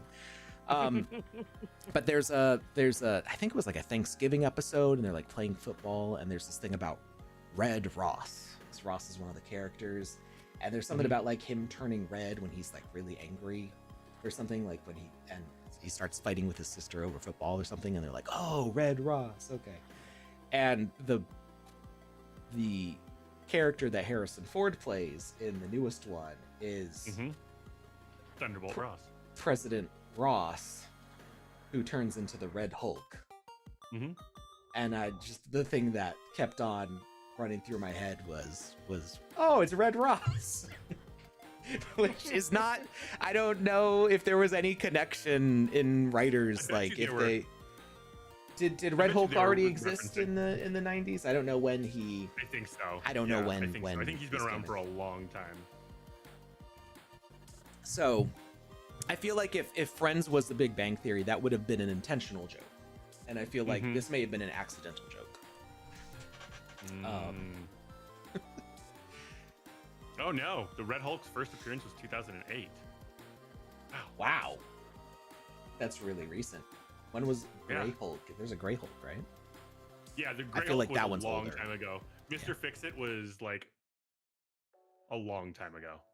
I know that for a fact because I have an old episode of, it's either Hulk or Wolverine, where it's Mr. Fix-It and Wolverine are standing there like, it looks like the cover of the movie Twins, and they're both wearing suits, and Wolverine's leaning against Gray Hulk, and they're in Vegas. So yeah, and it's an old episode. Twins, as in Danny DeVito and Arnold Schwarzenegger. Yeah, Gray Hulk was 1962. Okay. That may. We do have a question. Oh, sure. From Web3 over on YouTube. They actually asked this a while ago, and I forgot. I told them I would address it in a moment, and then my moment slipped. So, hey Alex, on the new version of Game Maker, how do I set an avatar that everyone has to use? So I think they're asking, how do I set a default avatar? Oh yeah. So it just moved where the setting is. It's on the spawn plate now, and you actually have more options than you used to. So we'll fire up the Game Maker here in the background, and get that up and going. It's you can actually set multiple spawn plates now and have different avatars for different players coming in if you're doing a multiplayer game.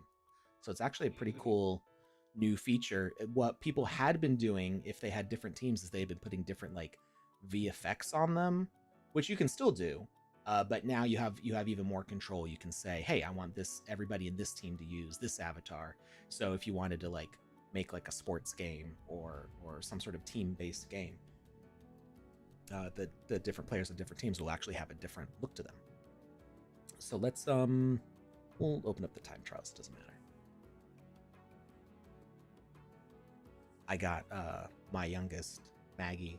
She's 7. I got her playing in the time trial game because I was working. I brought my laptop to the tables. So my daughters both do dance, but their dance schedules don't line up perfectly. So some nights I'll have one daughter, some nights I'll have the other daughter, some nights I'll have no daughters. And so it was just me and Maggie, and I was working on my laptop. She's like, what you doing? Like, are you playing a game? I'm like, well, I'm working, but sort of. And then she's looking at it and she goes, this looks like Roblox. And I'm like, what? I mean, kinda. She was looking at this specific view. Okay. And she's like, it looks like Roblox. I'm like, I mean, I guess I kind of, maybe. I've never really done anything with Roblox. This hand is new. It's different. Also, when did this hand I don't remember there being a hand before at all. There's even in the past week. Every time you click too, there's a little bar at the top. It's like giving like key shortcuts as well, and they're different. Oh yeah, that's when I hold space. Oh, okay. So yeah, we pointed that out when we were looking at all the different new Game Maker 0.11 features, is that this bar, you can click the help question here and it'll hide it. So that's how you hide or show it. Oh, now I remember us talking about that. Yeah. Yeah, and then space we bar. We talked about it a lot that day, and I got a little overwhelmed. Yeah. I think everybody did. There was a lot to go through. Yeah, that's fair. But spacebar changes a bunch of your camera controls, so that's why that's there. So if you click on your spawn plate, you can either click on the spawn plate there, or you can grab it from your hierarchy panel, and it'll be called Avatar Spawner by default. We scroll down, and so the spawn point is like a behavior, and we see we got a multiplayer spawn point. And then there's a little toggle here that says custom avatar, and then you can select whatever model you want. Like you could be, I don't know. Let's click Atari Centipede, and we could be a garden centipede here.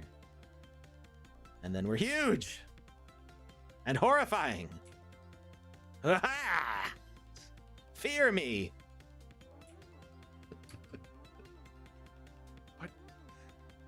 What? How do you know where his center point is so you're not falling, or is his center point just massive? I'm just staring at the center of my screen. More games need him as the main character. I'm just gonna throw that out there. I'm so big, my shadow doesn't even. This is bigger than the shadow allotment. Whoa! What? What did? Oh. What did I do? Did you crouch? Oh! I went into probably like a pausing idle.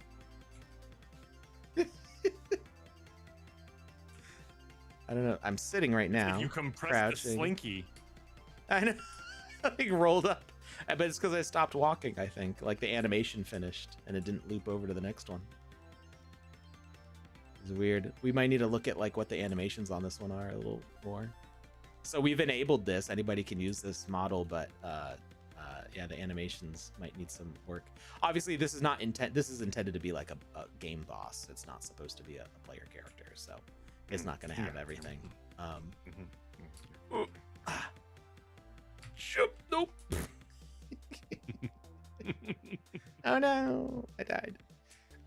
Yeah, so center wise, yeah, it's not just because I'm huge. It's because I was actually intentionally lining up. I just knew like if I go forwards and I don't make any deviations from the center line, pretty good. You can see my little trail, the smoke of my feet. Yeah. Yeah. I hadn't noticed that until you pointed it Oh out. no, defeat. I was just too fascinated with the movement of his body, like the wiggle room. I don't even know how to describe what I'm looking at right now. So if you duplicate your spawn point, you can make multiple teams. So I guess, well, actually, you might not even need to make teams. Like, what if we do choose a different one there? So yeah, we spawned here. And then if we go and come back, yeah. So you don't have to make teams. You can just make spawn points and people will show up at those spawn points. Now, I haven't tested this out in multiplayer. It might work better to do it as teams. It might not work the way you want it to without teams if you want to do multiple. But I think if you do it without teams, then people will just spawn at a random one or try to balance it out, and then there'll be whichever one they spawn on. I recommend doing with teams just because there's extra things you can do with that, and you can give a reason for why that player is playing as that character. So something that's kind of cool that you can do in a multiplayer game is you could actually give players a totally different set of quests if you wanted, based on which team they spawn on. So when you select these different spawning points, you can give them a tag that's specific to them.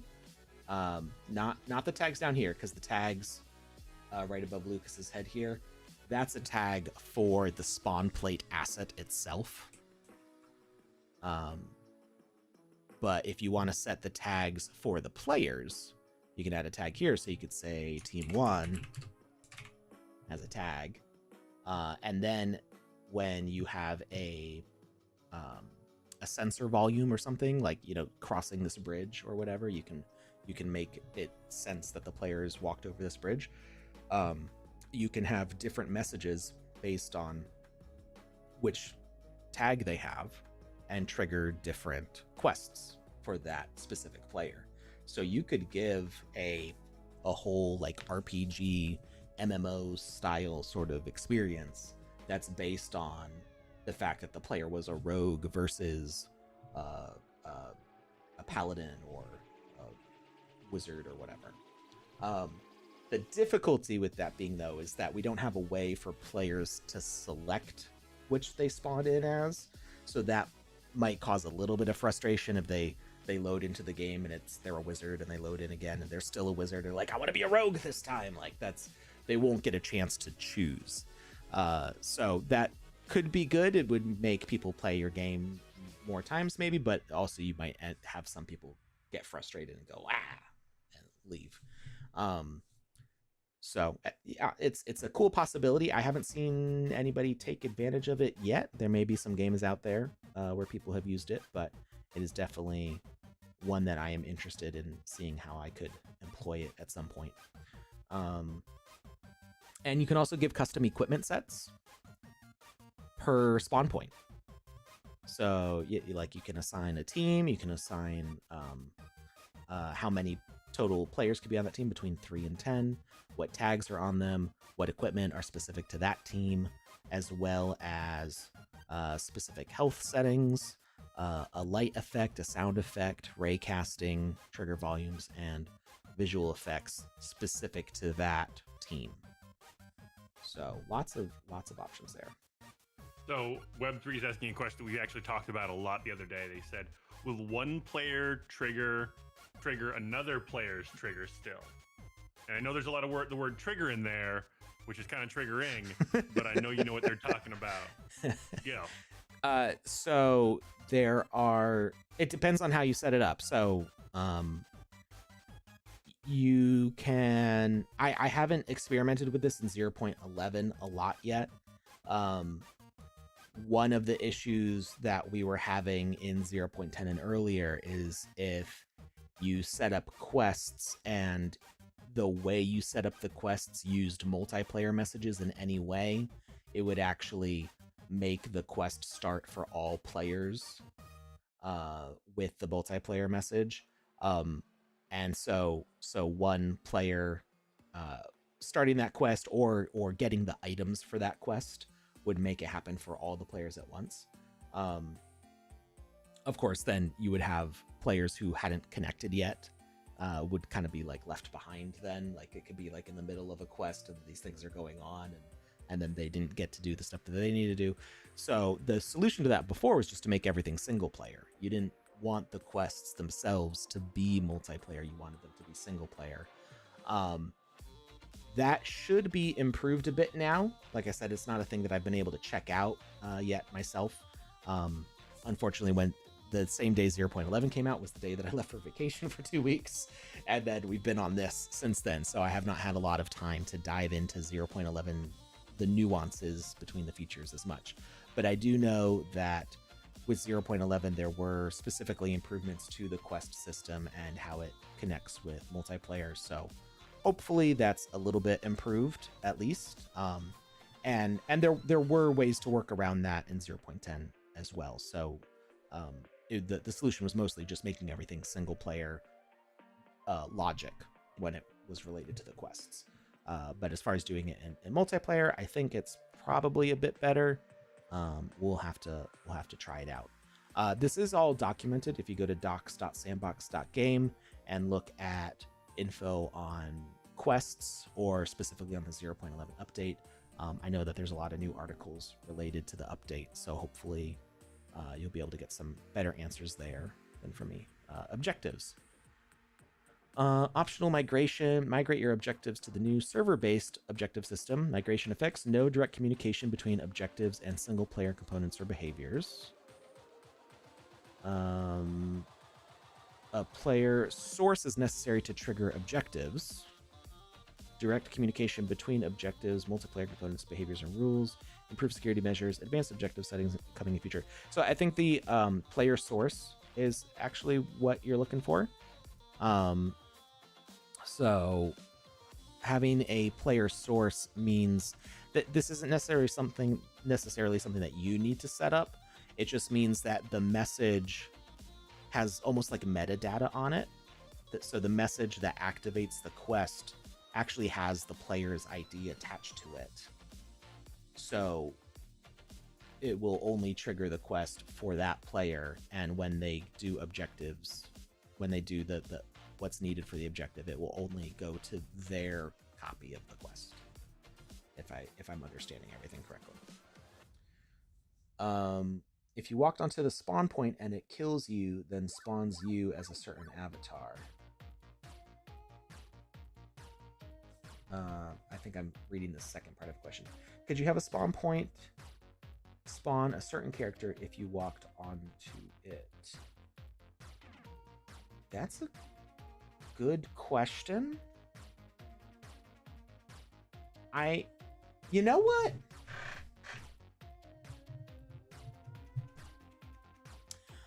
I don't know. Well, hello. I don't know if you can. I don't know if you can set that or change that. So let's custom avatar. We got that avatar. We're gonna skip the tags. We've got. We're not gonna worry about assigning a team right now. We're just gonna change the custom model. And for health, so we used to be able to do the thing where you spawn to the nearest tag, right? I don't think it's gonna work. I think it's gonna go to the tag. So death event is respawn to tag. I think that's just gonna bring us to that position. I don't think it's gonna change which spawn plate we're spawning from.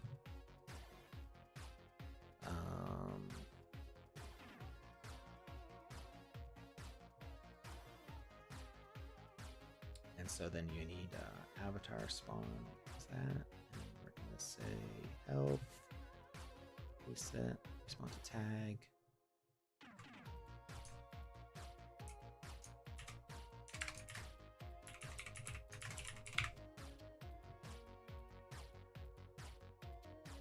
Oh, I probably need to hit enter, don't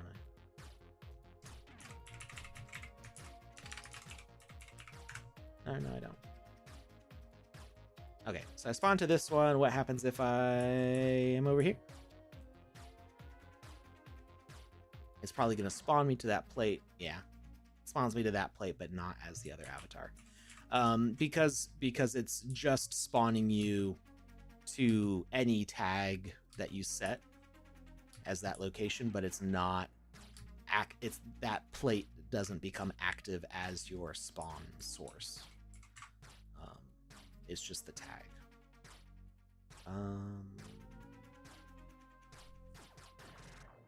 I would have been surprised if it had worked, because that's like an upcoming feature that's being worked on is like lobby systems and like changing what team you're on. So it's not an implemented feature, but it is like, ooh, would have been cool if that worked. And yeah, the other behavior being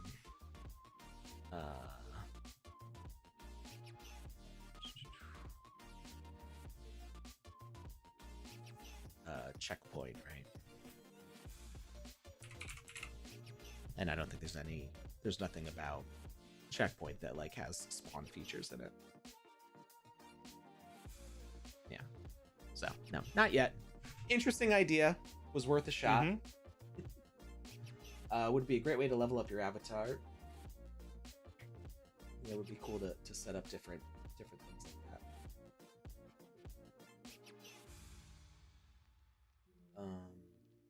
You could have the original spawn plate be destroyed, and then you would spawn to the other. So every time that I've destroyed a spawn plate, like historically for the past couple of years, you still spawned to the same location, and it would have just been. No, it basically, once you spawn in, you don't spawn in again. Like if you look at what the language is, it's well, I guess it does say spawn, doesn't it? But the death event is respawn to tag. So once the initial spawn happens, you don't rebirth as something else. You just go back to whatever the tag is with your health full. Yeah. It's a cool idea. cool idea. But like I said, I think it's a feature that's like work in progress. So we will see something related to that soon. All right. Oh no, Lucas! Your camera disappeared. What? Your camera turned off. It happened exactly the same moment I exited the Game Maker, so I thought I did it. And then I was looking at Discord, and I'm like, no, everything Discord is fine. I'm Bake. The music... Oh, this one doesn't say the name of the track on it. Usually it says what the name is. It's... Oh, that's because this is one of the longer ones. It actually doesn't require the name. So this one is... The YouTube video title is the Best 8-Bit Pop Music 30 Minutes Royalty-Free Music. Let's see if I can grab that. Boom, that's a catchy title right there. I know. That's going to be dancing through my dreams for the rest of the year. I don't know. The link doesn't work that way, but I can grab it this way. Maybe? I don't know if it's going to let me copy and paste that. While you're doing that, I can announce the winner. Yeah, let's go. And we're giving away an Alex duck, correct? Yes. Okay. Congratulations goes out to Garnikin. You have won yourself a pumpkin spice duck. And by that, what I mean is, when you squeeze it, it releases a memory of a scent into the air. A pumpkin spice memory, if you will. It brings you back to simpler times, and it is wonderful and calming. Everyone who smells it has a 10% decrease in stress levels. Congratulations, my friend. It's all yours. Alex will send it on over. You don't need to do a thing. Enjoy. I just realized I never turned my green screen back on. I did get the link in the chat, so if you want to see this song or any of the other songs that we played on the Wizards Radio today, you just follow that link to YouTube. That's the whole playlist, linking specifically to this track or Wizard this combination. Amazing. This combination of tracks, because it's a 30 long mix track. So I'm glad I'm glad it's working today. I wonder if having the Game Maker open interferes with it, because usually we're in the Game Maker when I'm having issues. I can see that. MagicaVoxel, if you're not rendering, is pretty lightweight.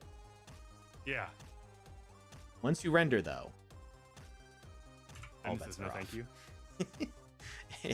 you. It says, "Whoa, we're trying to think really hard here. What are you doing?" Yeah, I had I think it was Light Tracer in my secondary computer rendering, and it just basically shut everything down. It was just like, you want to do what while we're doing this? No. Anything? No. What we're You gonna do focus is on this. us now. You It's want the to move me the time. mouse too? No. You wait till we're done. Yeah. I was like, Yeah. oh, okay, my bad. Like, no hard feelings, but No, no. there was hard feelings. It was very personal. Oh, I need to add Garnikin's information to the form. The duck's form.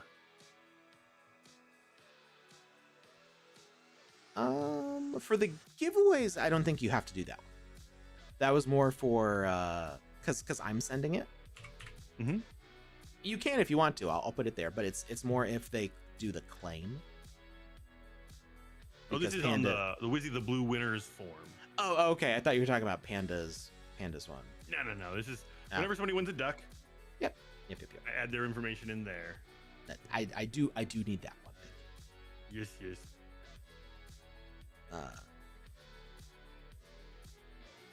I mean, if you think you can remember their wallet address, just Nope. I know. I will read it to you right now. There- Very there- impressive. There are a handful of wallet addresses that when I see them, I'm like, I think I know which one this was. And it's Joe's and Panda's and mine. That's fair. I think mine I recognize pretty easily because I see it often enough. And then I've sent enough stuff to Joe and Panda over the years that like when I copy and paste them, I don't need to double check it because I'm like, that's very clearly who I'm sending it to. Not that I type it out manually. I don't do that for any wallet addresses. I don't. No, my brain is not wired that way.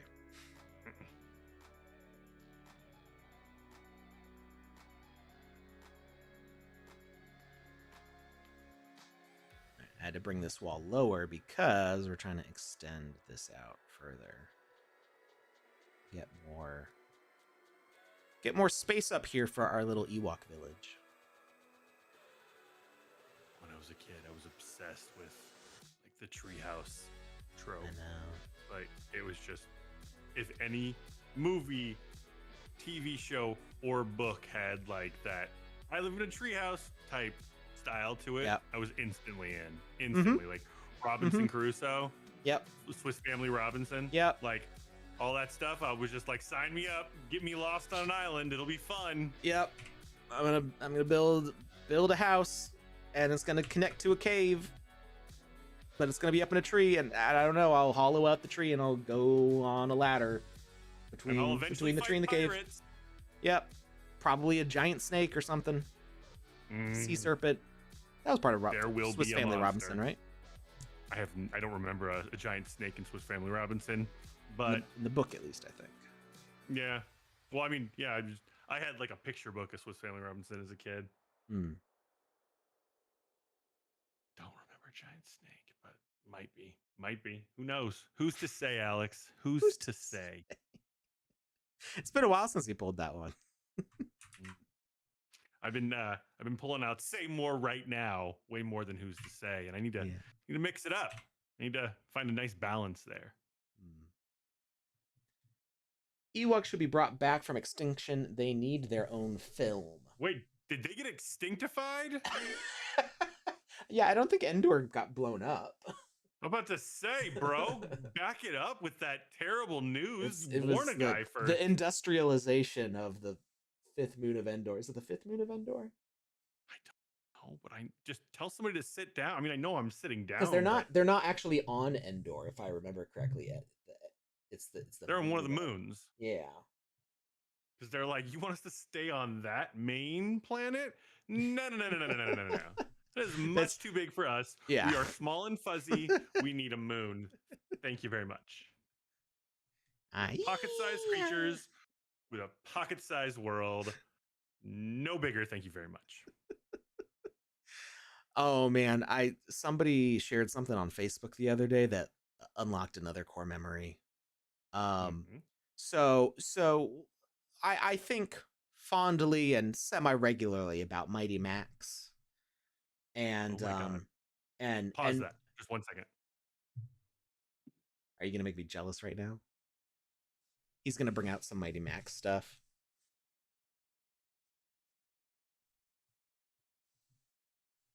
Go on. Are you about to bring up a Mighty Max thing on camera, make me jealous that you have one? I do need. My parents like dumped some like old toys on me, and I don't know if my old Star Wars stuff was in that or not. Because they like renovated their house, and the crawl space next to my room had my old like Millennium Falcon that was like that big, and it like folded open, had like Mighty Max sized Chewbacca and Han Solo in it. I had a X-Wing fighter that size with Luke and his.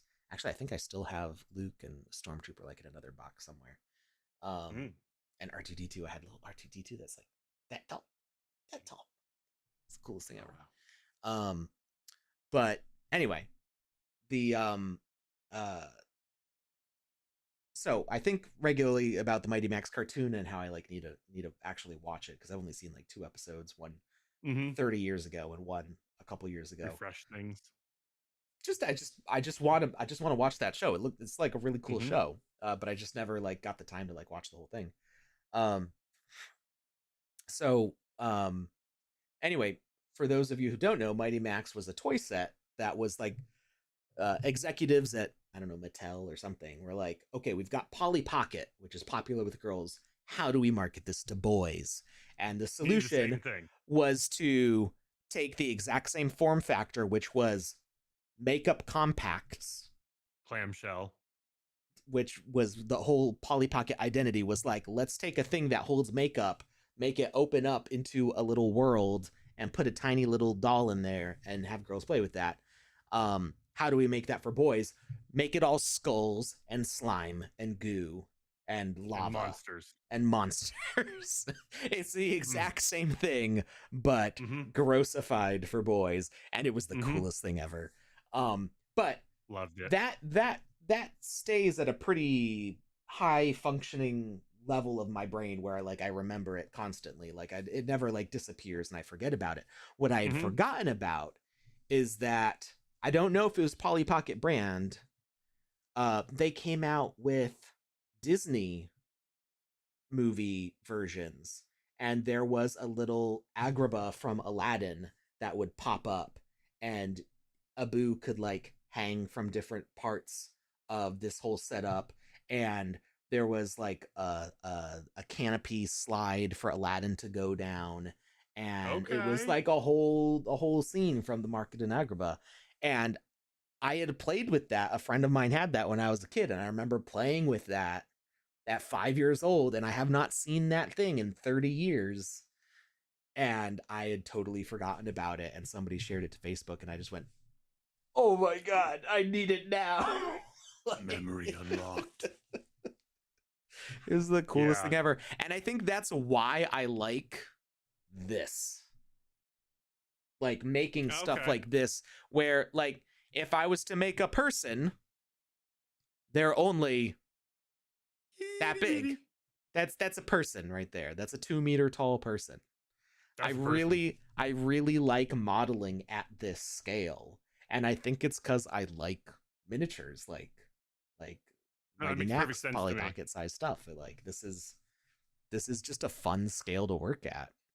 Yeah. Those pictures pop up all the time where it's like 3 or 4 voxels high, and it's like, who is this cartoon team? Oh, And yeah. I love figuring those That's out. obviously The I love Simpsons, because those. you see Marge's giant blue stack of Blue hair. What color's her dress? I think it's green. Is it green? So Yeah. so like if you wanted to do Marge Simpson, it's like that.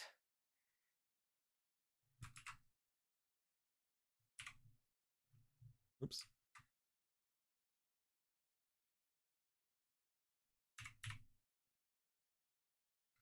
And then like Homer's probably what, blue pants, right? And a white shirt. Yeah. Yep, blue, white, like blue jean color. Something like that. Maybe his head's not that tall. I'd say give him less head. Unless you want to put like a black thing on top for those like 2 hairs he has. Nah, that feels like too much hair for him. Yeah, way too much. I think There you go. they'd probably make it taller. So and then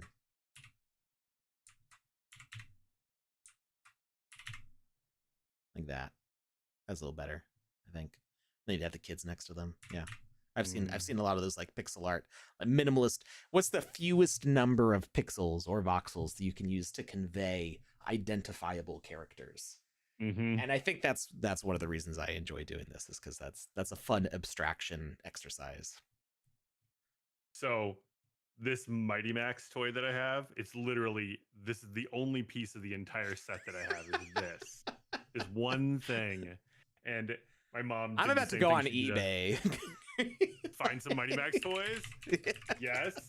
But like my mom came over to my house a few months ago, and she did like a dump. She's like, here's a bunch of your stuff from childhood. And I At was least you just didn't like, throw "Oh, it I didn't-" away. I was gonna say, I had no idea you still had all this. Like, we're in Arizona. The thing about Arizona is there's anything that can degrade in heat, it does. And so like I had like a bag of GI Joes, and like all the little like rubber bands in the center of them had all fallen apart. So it's just a bag of GI Joe body parts, like all disassembled. And But they're there not was even this that one- expensive. The Mighty Max toys. It's like $13. I mean, granted, they're small. These things are super better. tiny. They probably originally retailed for like, actually probably the same price. I'm about to say probably about $10-$15. And that, but $10-$15 in 1995, that would have been like, why is this tiny thing so expensive? Why Like, is this look $1 at all this million? detail. Look at all this detail. Yeah, these were. I was so happy to find this though. Out of the whole box, I found this. I found a Wicket Ewok like little toy. It doesn't have the figures. That's why it's so cheap. Then no, thank you. And I found one thing that I was like, I got to show this to Alex. It's a Play-Doh mold, and it is Luke Skywalker and his is it an X-wing?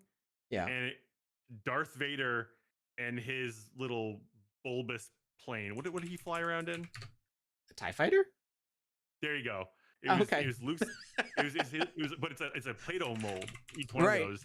Okay. And the way it molds out is the TIE fighter and the X-wing both have like a hole in the front of them, so you can fit the Play-Doh mold of Luke Skywalker and Darth Vader into their plane.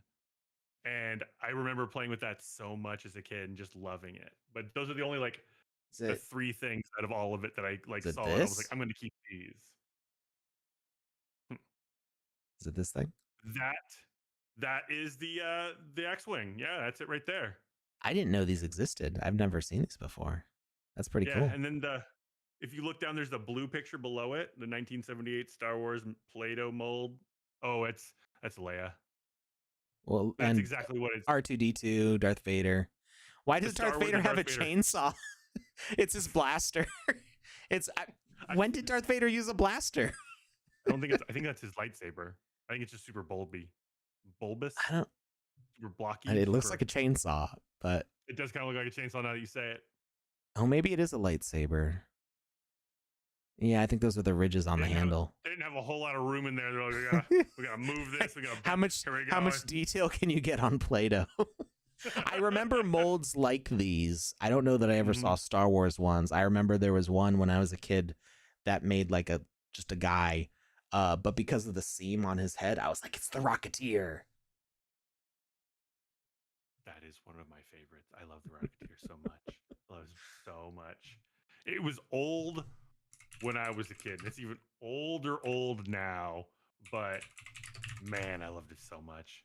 There's just something about that look and that feel and that vibe and that aesthetic. It just still looks good to this day. Mm-hmm. All right. Well, we got to wrap it up here.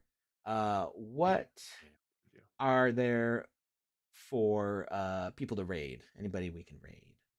We can raid Panda Pops. Oh yeah, absolutely. Let's raid Panda Pops. There we go. All right, go have fun with Panda, everybody. I will see you again on Saturday, and I think we got one more session in this before we're ready to import it into the Game Maker. Got just a little bit of construction left to do, and then we can get it in the Game Maker and start decorating and getting this space ready for the next builder who's going to build out one of these quadrants. Who is sudden hiccups? Who is that exactly? Who's gonna be next? Who knows? Who's to say? I thought I was gonna get you to be like, oh yeah, that's blah blah blah blah blah. Who's to say? You know, I've tried so hard to not think about it that I don't even remember. Oh, good call. Only Panda knows. You can bug Panda about it. Okay, I will. Go have fun on the raid here in a second. Thanks for stopping by, everyone. Bye, everybody.